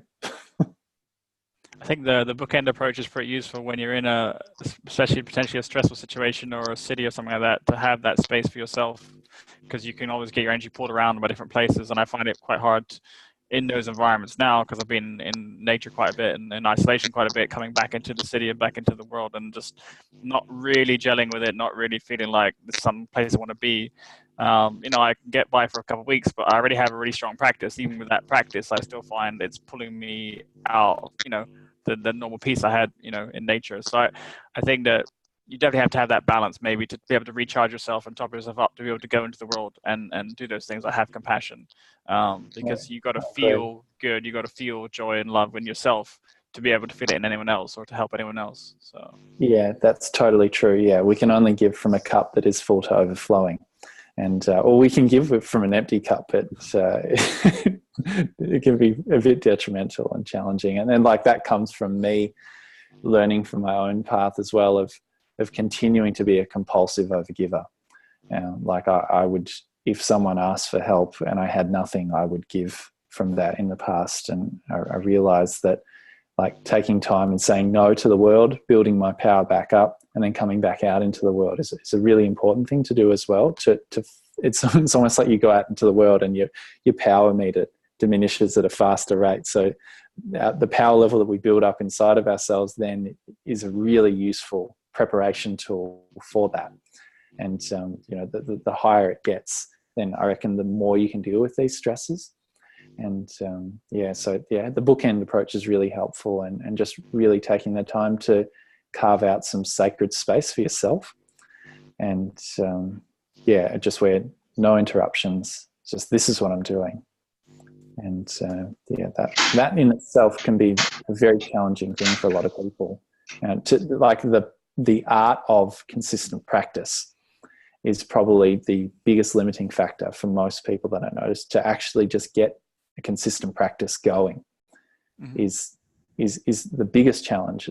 If you can get consistency, then start to look at efficiency after that, you know, and optimization and all of that sort of thing in this environment where we do have so much information and so much like of that ethos of like biohacking and all of these sorts of different things, and optimizing, making it better. And you can't discount the power of just consistently doing something so simple, like just breathing with no other practice attached to it, but just being aware of your breathing.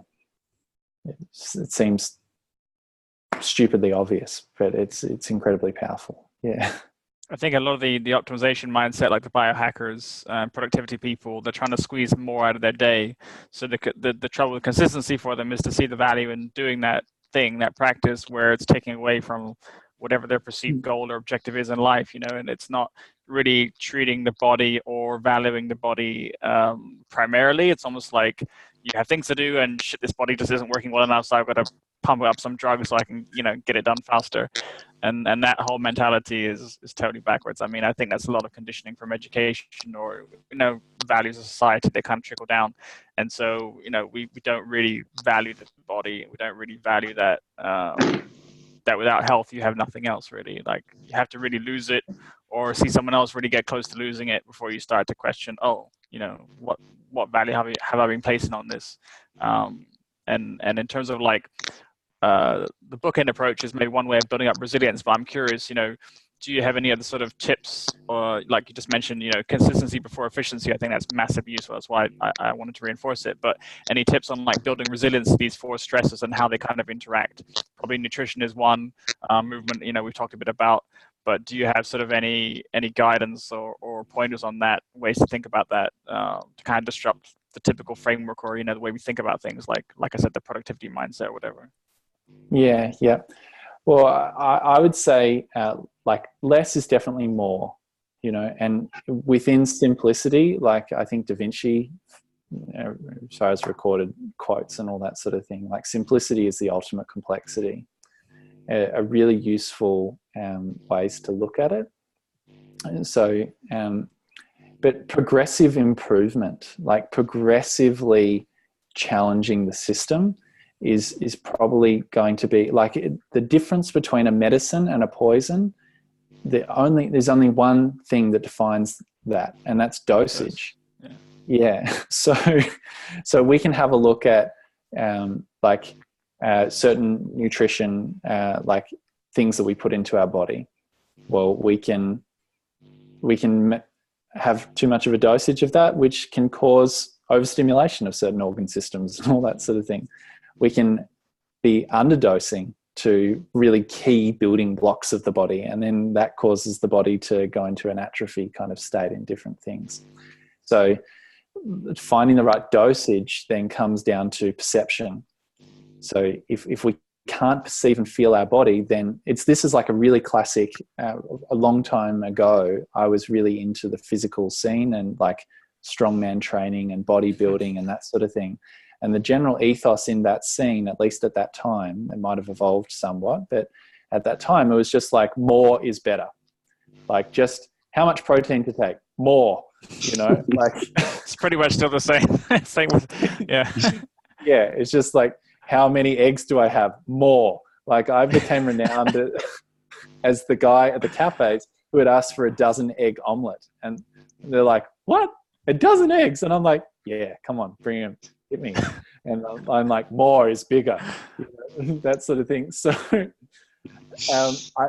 I realized I don't have the build that I had, and I'm glad, because I felt like shit with that build when I really looked at it. But being really aware of how little you can take in to really get a lot out of it. And that might be how little you can eat.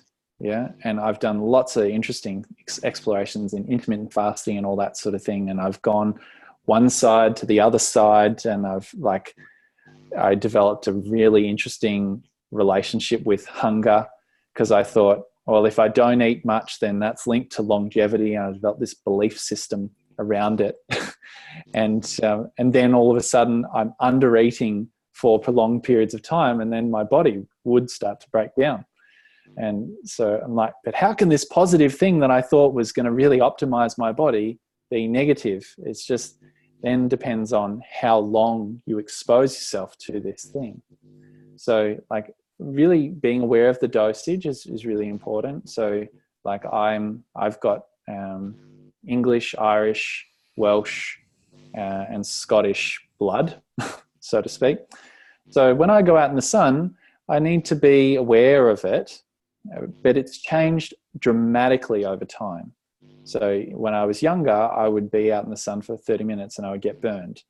And I also didn't have a very strong immune system at that point. So as all these things changed, I was able to gradually increase my exposure to these things. So now the sun, I've got a very different relationship with it, but the sun's a really important thing for our healing. If we didn't have it, like imagine how it would be. So like to surmise that, I would just say like find the simple things that really you find work for you, and then just like really develop some competence and awareness with those things and expand from there, rather than taking a bit of a shotgun more is better approach. And like I'm having my MCT oils and I'm having all these different brain supplements and I'm having my lion's mane and all these mushrooms. And like one of my really good friends owns Superfeast, Mason Taylor is his name. And I love what he's doing, but what he's doing is really starting to encourage people to bring their sovereignty to the supplements that they're putting in their body, and starting to see, well, how do I respond? What's my relationship with this herb and all of that sort of different things? So if we take the time to notice, then I find that you can get a lot more potency from a lot less. But it does take a different mindset. You know, like it does mean that probably you're going to do less, but really get more from those things. And if you can't get past that, if you're still in the more is better, I've got to do more to succeed, and you've got this external motivator ongoingly, eventually the body will tell you to stop. And that's when your humbling will come. And that's a stark truth. And I had to face it myself. I was fortunate that I faced it earlier in life, so I could come back to my body and really realize that it needs consistent nurturing with simple things over time. And if I was in my 50s or 60s or 70s, getting back to the awareness I have now would have been much harder. And it is much harder. It's like the Dalai Lama said once of, you know, we spend all our life striving to earn money at the expense of our health. And then when our health gives up, we spend all the money that we earn to get our health back. And you know what? Our medical system does not support that. It just does not support people who do not have self-sovereignty in their own experience of their bodies and their own health. It thrives on fear. And that's sad. Yeah. Yeah, I think there's so many fallacies when it comes to nutrition and health. I mean, we talk about it a lot on the show, you know, the FDA food pyramid being totally backwards, and a lot of things just not designed for necessarily optimal living or health, but to kind of keep people weak and disempowered. And there's all these traps you have to really, you know, work through. And I think like being able to feel, it helps you to set your own dose, whatever that is, right? So if you don't have that, you kind of fall into the one size fits all bucket, and you just get pummeled and marketed to and endlessly, you know, consuming things, and you think that just there's some magic put out there that's going to fix your problems, but the system isn't really designed to give you those answers, and certainly doesn't give them up easily.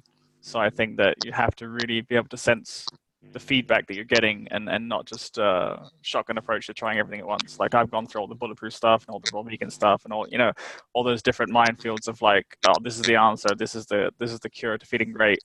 But yeah, I mean, it's not that straightforward. Like I test a lot of my labs now, and I get, you know, some feedback, so I know, okay, this experiment is working or it's not working.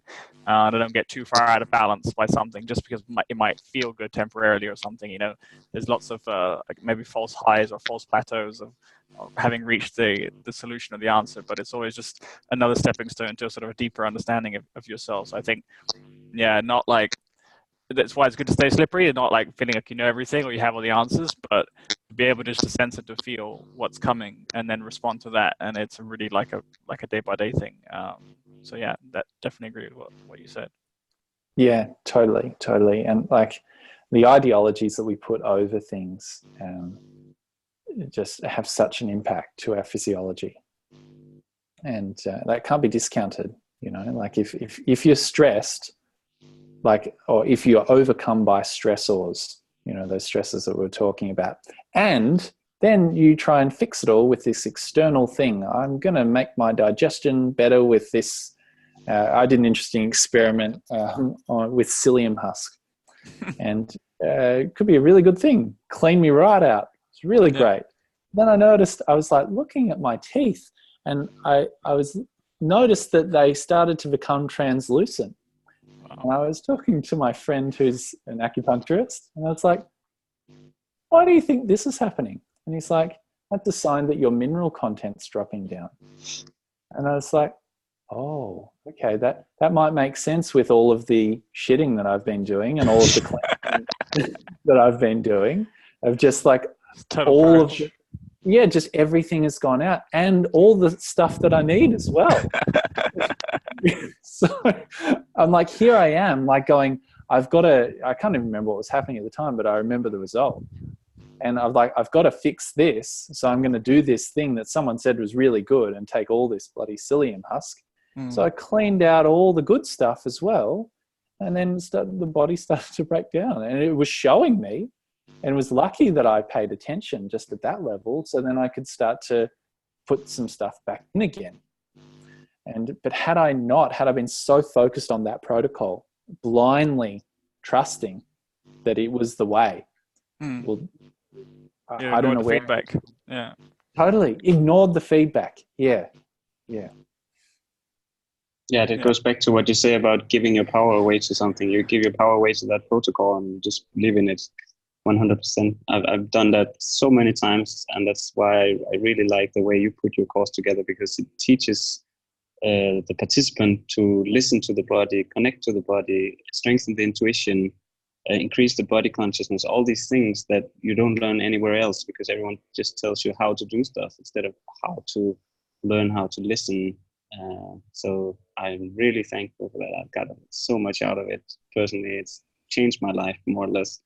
So definitely very, very good course. And I've had some really interesting experiences also last night, and happens a lot. Like when I go deep into the sinking weight, stretching into something very deep, I can kind of see like I need to take it from different angles or different directions to be able. So instead of just pushing straight into something that hurts a lot and then just accepting the pain and loving the pain, all these things, you can go about it a little bit from the side and on different angles, and then you kind of move slowly into it. And when I do that, I can get like flash moments of when the trauma happened. So if I've been running barefoot 10 years ago and having a lot of inflammation in my lower legs, that would come up in flashes like, oh, this is what you did. This is why you have pain here now. This is what you're releasing now. So all these things, I believe, are increasing the intuition and the energy field and the whole connection between the mind and the body. And it's just super, super beneficial for everything in life. So absolutely amazing. Thank you. And that's these stories and little anecdotes are exactly why I just had to share these things. And I'm so happy that like there's so many different stories that I've heard, and I just had no idea that people would have these experiences. And because I just had my own, and then I passed them on and tested with different people, and it was like, oh, you're onto something. But then I find that like that's really the gold, when people can have their own complete experience. And some things like that students have talked to me, I've never experienced in my life, and I'm like, whoa, that's cool. So it's the same practice, and we all have a completely unique, different experience, it's a beautiful thing to create the space to allow that. That's the real art form, and I think that's what you're doing very differently, because I've been doing a lot of yoga, Wim Hof, a lot of super high Wim Hof style, all these things, but I never stopped and listened to what the body wanted or what the body was saying. I just did the protocol, I did the practice, and then just stuck with that. But now I'm learning to listen and tune in. And I had a really interesting call with a clairvoyant the other day, where she told me, like, now you're finally starting to tune into your body and feel some of all the pain you've had through your whole life. So some of the childhood pain I've been through has been stuck in the system for so long because I never wanted to feel it. I've been drugging it down or sedating it with alcohol or something else through all these years. And now finally, for the first time, I'm able to tap into that pain and release it, channel it through and release it. For so many years, it's been stuck in there. And all the techniques I've done, they haven't done anything to clear any of that up. And now I'm listening, accepting, loving, taking it in and releasing it. And it's fantastic. So it was confirmed by someone who looks beyond the veil and sees what's really going on. She saw that, like, you're doing something now that's really important. And it was really nice to have that confirmation that it's important work. It's like clearing of energy fields and traumas and all this stuff. So couldn't be any more important. Yeah, absolutely. It reminds me, I was working with a student today actually who's been having some challenges, and without trying to have this experience, we were in a space, in a practice, and all of a sudden he was transported to, and he was 3 years old, and he had no recollection of this. He had almost drowned, and there's people around him, and his parents are there. And at that moment, his perception at a 3-year-old, little baby, like, is that I'm embarrassed to be seen,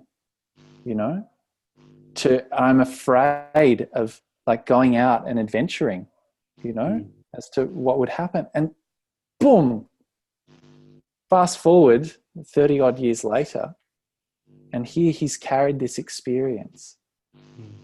But without him touching and feeling that experience, like, how does he work with that?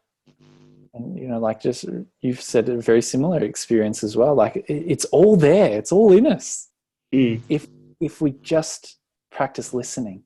And it's a real gift. And it means that we need to let go, and we need to embrace our humanity, the wonderful gifts that we have, the bigness in such small little acts. And it just warms my heart to hear that. Yeah.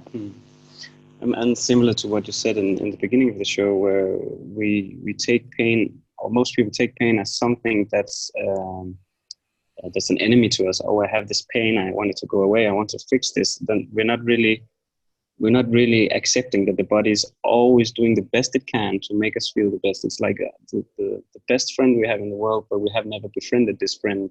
It's there, it's always loving us, it's always doing the best to keep us alive, keep us healthy, do it optimally all the time, but we don't accept it as it is. So we just try to fix it. And we were never taught to love the vessel that we embody. But if we do that, then everything becomes so much easier, because it's like reconnecting with an old friend that was always there, and it knows best. And when we kind of merge those two things, the brain and the body, then that symbiosis from being connected in that sphere is just so powerful, and no one teaches us that at all. It's like, do this thing to fix that, do the next thing to fix that, never about what the body wants. And the body really knows what it needs, what we need in this experience. So it's so beautiful. Yeah, absolutely. And it's like, I just imagine that if we all started to listen and started to really, I suppose, get our internal garden to flourish, what might happen to the world, because how can we understand how to take care of this planet if we don't understand how to take care of our own bodies? It's like the planet is the body for our body. It's just a massive extension of ourselves. We are nature. You look at terms like pre and postnatal, it implies that we are of nature. And so to observe the body is to observe nature, and to observe nature is to observe life. And if we can get in the stream of life and just experience it in the brutally beautiful manifestations that come with it, because it's not all pink flowers and yellow daffodils and rainbows and all that sort of thing. It has a strong backhand sometimes of like, hey, change, and but all these wonderful lessons, there's so many applications, and I believe now more than ever this is something that needs to be passed on to people. Yeah, like Armageddon doesn't have a snooze button, as Batman said in what was the movie? Yeah, there was a movie that I watched. I think it's really true. Yeah. I got there's a new Joker coming out next month. There is. I saw that. I love movies, by the way. Yeah. I was just going to say, because we're kind of up on 2 hours, so I really appreciate your time, Benny. I don't want to keep you too long. Yeah. Then one last point then around the program that you offer, and Emil kind of touched on it, but in the context of like increasing your resilience to all these stresses, we've talked about all these tips, but then the tension release thing is probably not very well understood or practiced, especially I think in the health community. It's always about adding things on top and not really stripping out all the baggage and stress you may have accumulated. That's anything you put on top is just going to, not get through or not be effective. So could you maybe talk a bit about the tension release and how that works in the context of like resilience and why you decide to go in that approach to help people? Yeah, absolutely.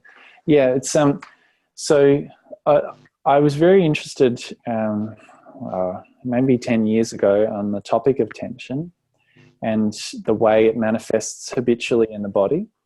And because I noticed that when I was participating in the more mainstream fitness world of strength and conditioning and high intensity and all of this sort of stuff, that I was loading stuff on top of an already tense system.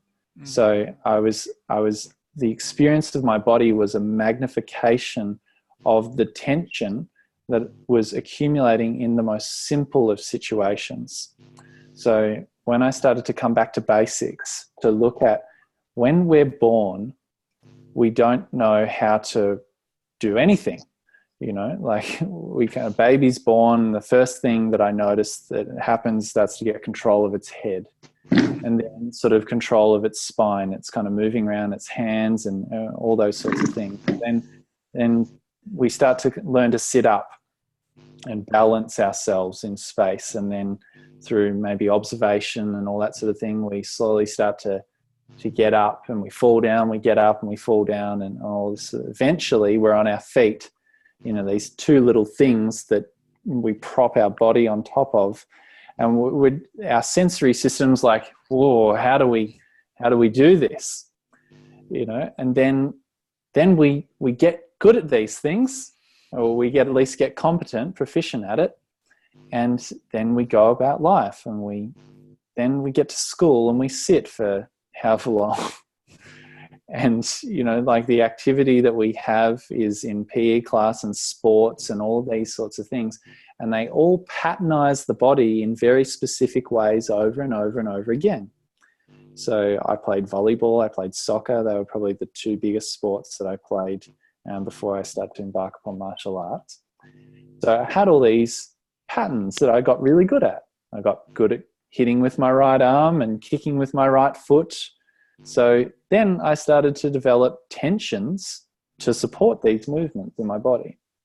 So then I got into fitness, and then I went to the gym, and I had all these things that I weren't really aware of, but they were subtly happening under the surface that I was then adding up over and over and over again. I didn't realize that as I was going through school, when I got really stressed, my right hip flexor and all the psoas started to lock up.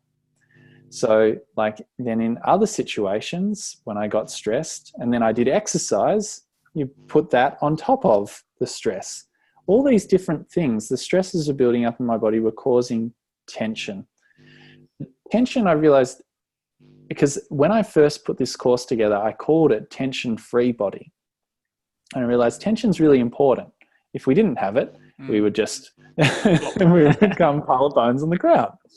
So tension's really important, but learning how to work with tension consciously, that's the art form, because habitual tension, that's the thing that I feel if there was an enemy, that's something that we should learn how to dance better with.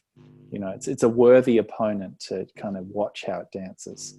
And so to release tension is like we're always able to release it all the time. Like I've been sitting here talking with you guys, And there's been periods where my back felt tense in certain areas. So now, because I'm aware of the nature of tension, I can just breathe and let my body move, you know, it starts to become an interesting conversation about things like posture and all of that sort of thing. So often the common idea of posture is straight back and all that sort of thing, which ends up creating more tension in the body. It becomes a habit of posture, which then takes away from the life force that flows through us, the blood circulation and all of those things that are important for us to function. So if we're not able to dance with tension and continue to be fluid with this relationship with tension, then we get stagnation and then tension builds up. So the process is to really first become aware of the nature of it, and you'll just learn how your body creates tension. And in the beginning, you'll be confronted with the awareness of, shit, I'm holding more tension than what I realized. Then you get the gift to be able to work with that more consciously. And as people practice over time, like as Emil was saying, you know, like some of the things that you're experiencing are very advanced. You know, like if someone were to go into that straight away and go, I want what he's having, and I'm going to focus on that, then straight away, it would be a very challenging thing to have. Like that has happened through you listening to your body, and tension's a wonderful thing that we can listen to. And pain is a wonderful thing. They're all interconnected and interrelated. So I find as we get better at working with it, then we can build up less throughout the day, and then we can get less congested as we age. So it can then have a link with the longevity of the body as well, because it just means that we don't keep adding stuff, tension after tension, year after year, and the body gets more and more compressed and rigid. You know, as the weight of gravity in life starts to bear upon us, we can start to let it go, let it dissolve, and really allow it to sink and drop away. And then this lightness starts to emerge in our being, our way of operating. So tensions, it's a wonderful observational study that I recommend people to go through and observe in their life. And I've put together just some key principles to be able to identify the way tension's manifesting. There's definitely more, but I find that if you can practice these principles and listen, it opens up a lot of other options. And there's more things that I could impart, but they're the real essential basics that I found along the way that were really the key things that took me out of my chronic scoliosis. And they've worked in so many different situations with people that have practiced consistently. And yeah. Interesting. And do you think the scoliosis was a result of that cumulative tension over time because you didn't know how to release it, or was there other elements to it, like, I don't know, past life or anything woo-woo, or it's just very straightforward? I have had some experiences that could be described in like a past life regression and that sort of thing. And I do have some experiences of the, I suppose, transient nature of our physical experience. But I'm not definitive. I like these things come in glimpses that I can't logically explain or anything like that. But it's a knowing that's there. So if I link it to this life, though, I just sort of focus on what's here and now. Like the hardest thing for doctors was that it was an accumulated condition. So it was a condition that had built up over time.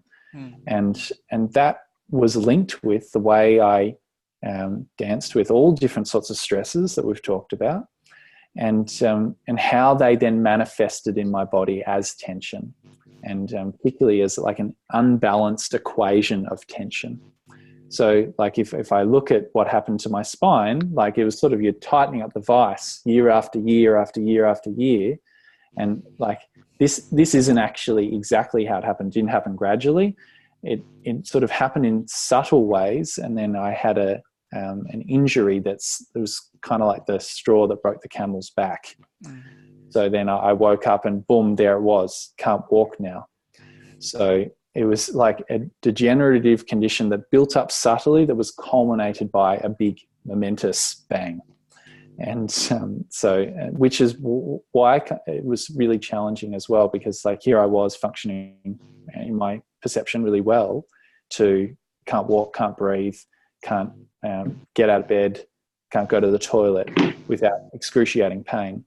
And then the doctors would say, okay, well, what we can do is we can fuse the vertebra and that sort of thing. And the one thing that actually started, there was one interesting thing. I was speaking with a friend of mine who's a urologist. He's a surgeon.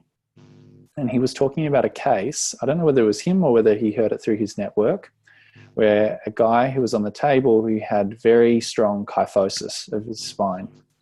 So they had him on the operating table about to operate. They anesthetized him. So kyphosis is kind of like this, so he's up on the table like a banana. Crazy. The anesthetic kicks in and boom, body's flat. And then the anesthetic starts to wear off. Whoop, up he goes again. What the hell? The tension releasing. Yeah, in the consciousness.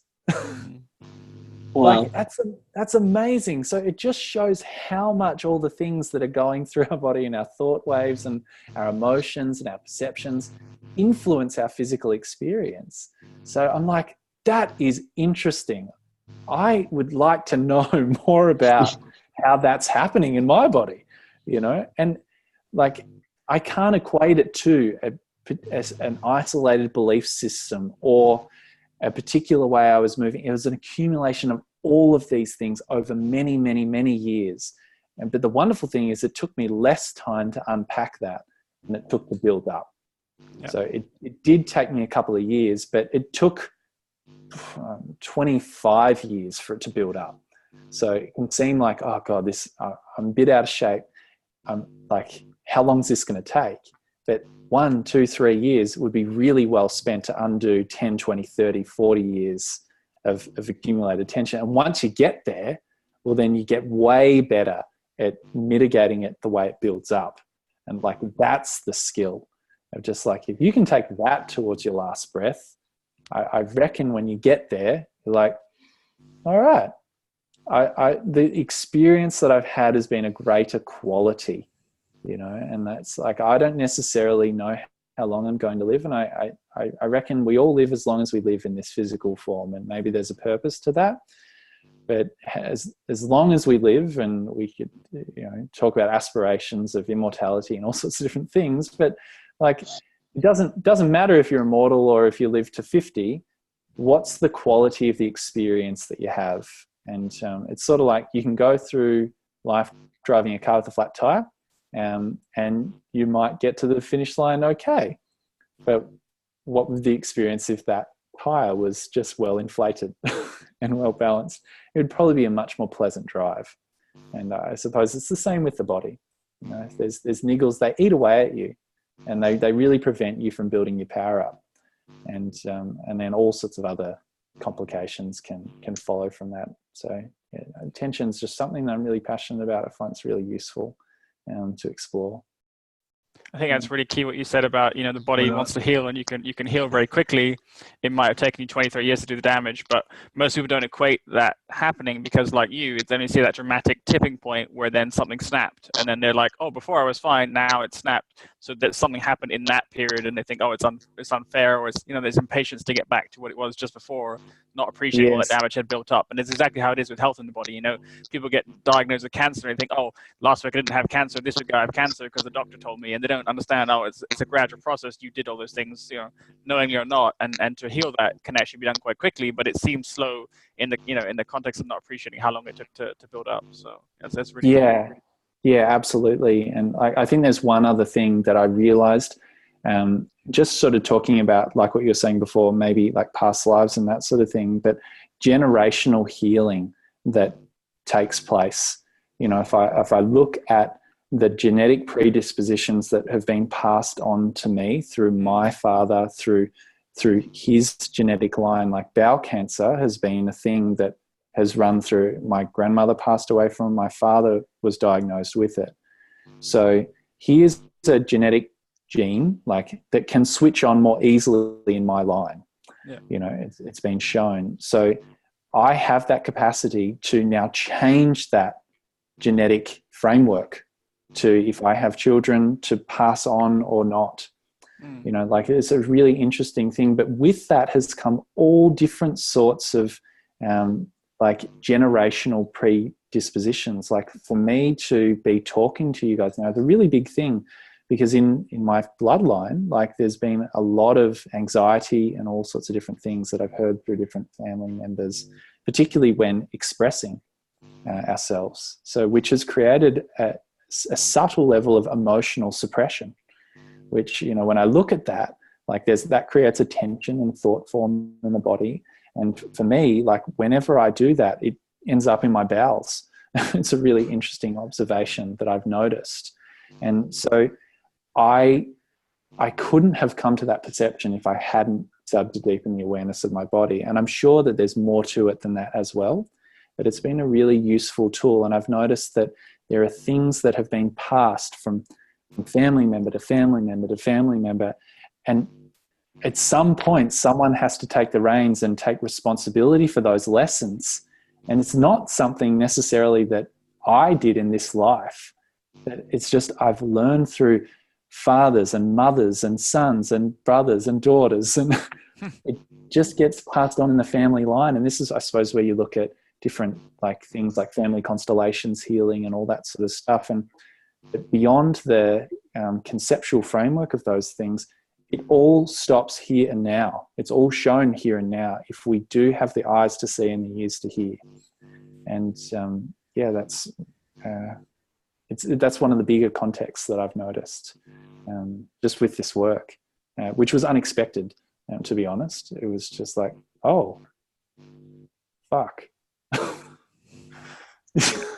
Yeah, it's super interesting. Like, I think you've explained it in a much more empowering way than the way genes are explained to most people, which is, you know, it's just a thing you can't change. You can never, you know, it's just your fate. And it's a very disempowering way that it's kind of sold to people to understand that. But the way you've explained it makes a lot more sense, I think, to think about it that way. So it's a good frame.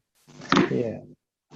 So let me just get it right. How do we stop it? Because I keep telling that to my girlfriend as well. The bad links from our ancestors, they stop here. We're creating a new generation. We don't want to pass on all the shit. This anxiety and all these things in my family as well. And I've had it myself as well many times. Just being able to speak this way, where there's a recording, it creates a lot of emotions and stuff. It makes me kind of anxious, actually. But it's getting a lot better, especially now that I'm in the body and able to experience what's going on without rejecting any of the emotions and things that come up. But how do you take on the gene expressions from past generations and stop them in their tracks before they move on to your children, before they move into your life unconsciously? What do you do specifically? Well, and I can't say I've reached mastery at this, but like, what I would say is, like, the primary weapon that we have is awareness. You know, if we can start to become aware how we create things, like this, like, if you look at it, you know, like when we create a child, like the thoughts moving through us, even before inception, can have impact to the child. Then you have, like, time in utero and all that sort of thing, before the child's being born. All of these things are precious moments where all these things are being learned and being picked up and all of that sort of thing. So this could create a lot of fear at one level, because, like, one thing that I've learned beyond this is that is, I find empowering, is to consider that, like, when we have children, if I consider, like, I came into this planet, into this body by choice. Yeah, I like to look at it that way. And I don't feel it's by coincidence that I've come to the realizations that I have because of just who I am, you know. So in a way, it was kind of like the right time, right place, right level of consciousness. So, like, if we go about it and we try and control every aspect of life, then we end up kind of doing more harm than good often. So this is where there's, I suppose, a little bit of awareness, a little bit of trust, and like continuous observation. It's really useful, because the soul's journey that we all go through for our own learning, in our own time, and that can't be forced. It's like the saying, like, you can lead a horse to water, but you can't force it to drink. So like, if I had have talked about this stuff with my dad now, he just doesn't really have the ears to hear that, and that's okay. That's where he's at, and but it's up to me to do what I can do. So I just feel that if we can really encourage and allow people, our children, to just become who they are, and that's probably one of the most challenging things to do in this society, because we have like really kind of two core needs: to be safe and to belong. And like, if we can start to realize that we belong no matter what, like if we can feel our connection to life, then I feel like these things help a lot. Just really like doing what we can to support people to be who they are here to be. And I reckon the only way that we can do that is by being who we need to be, is by being who we are, outside of a constructed identity of like, oh, I am this, I am that. Like, I don't really know who I am, but I'm kind of getting to know this, like this thing over time. Yeah, I know what you mean. Yeah, it's like, oh, isn't it interesting that like this person likes these things and that things and gravitates toward those things, and I don't know why, and they're beyond my personality. So I don't know whether that's like a hard answer to it, but I reckon awareness, allowance, anything that we can do to really let, because a lot of these things, they're just continuous expressions of habits, of information that's going around in a time loop over and over and over again. And what's that loop doing? It's there to teach you a lesson. So if we've got the awareness and we can watch the cycle, well, then you can start to participate with that and allow it to change. So like a lot of the realizations that I've had that have helped, like these genetic conditions start to be broken in my perception, is that I've started to forgive, forgive myself, forgive the past, and come to peace with that, take responsibility for my ability to choose. Like these things have been really powerful things that I feel have moved me out of these cycles to a great degree. And there's more to go. I'm not done yet, which is a wonderful blessing and an ongoing challenge as well. So I just never know what's going to happen, particularly with kids these days.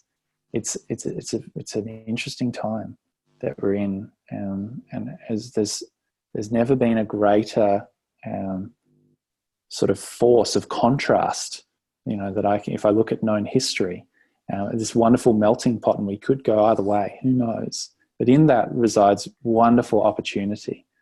And I reckon we're moving into the era of consciousness, and I reckon that can be really empowering or disempowering depending on how we situate ourselves in that, and our children. And so there's my response. Thank you. Makes a lot of sense. Yeah. We've all got our own journey. That's okay. Yeah, it's been really fun. So when does the black belt training, so we can elevate ourselves to the point of the anesthesia sessions, so we can extend that level of relaxedness? Well, it's all just a one step at a time. Do you know what I mean? They're just like first we're just got to be okay with being with the body, being with whatever comes up. Then we can keep going. Yeah. Then comes the anesthesia.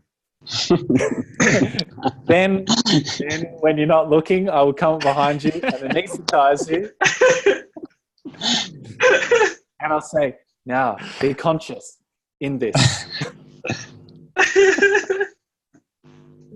I have actually a funny note on that. They gave some LSD to some really highly developed monks that were developing meditation for many years, and they couldn't feel anything. They gave them, I don't know how many. You don't calculate them in grams. I think in drops or something. They gave them pure acid or pure LSD, and they didn't feel anything because they were hyper aware.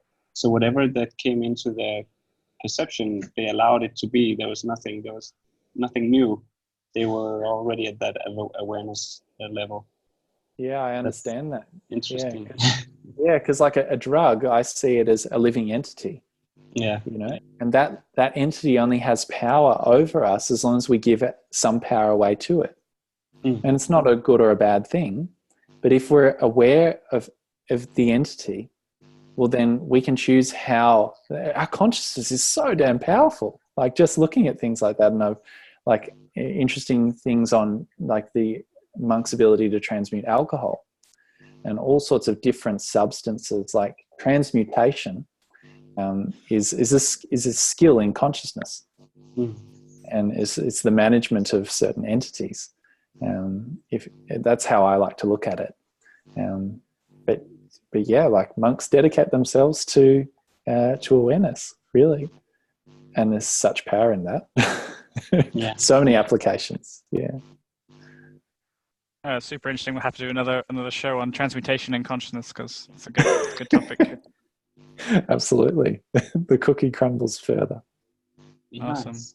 All right, chaps, I'm going to wrap it up, but it's been really good to have you on, Benny, and thanks for sharing, and hope to get you back on sometime. And keep following you and see what you're up to, and I'll check in with Emil when he's done a few more hours and he can teach me some stuff. That'd be fun. Yeah, absolutely. Well, thank you guys so much for your questions, and it's been a really enjoyable process, and I trust that everyone who's listening at the other end gets what they need, and look forward to further conversations with you guys. Cool. Awesome. All right, guys. Thank you very much, Benny. Thank you, everyone. Catch you soon. Okay. Really beautiful. Thanks, brother. Bye-bye. Ciao.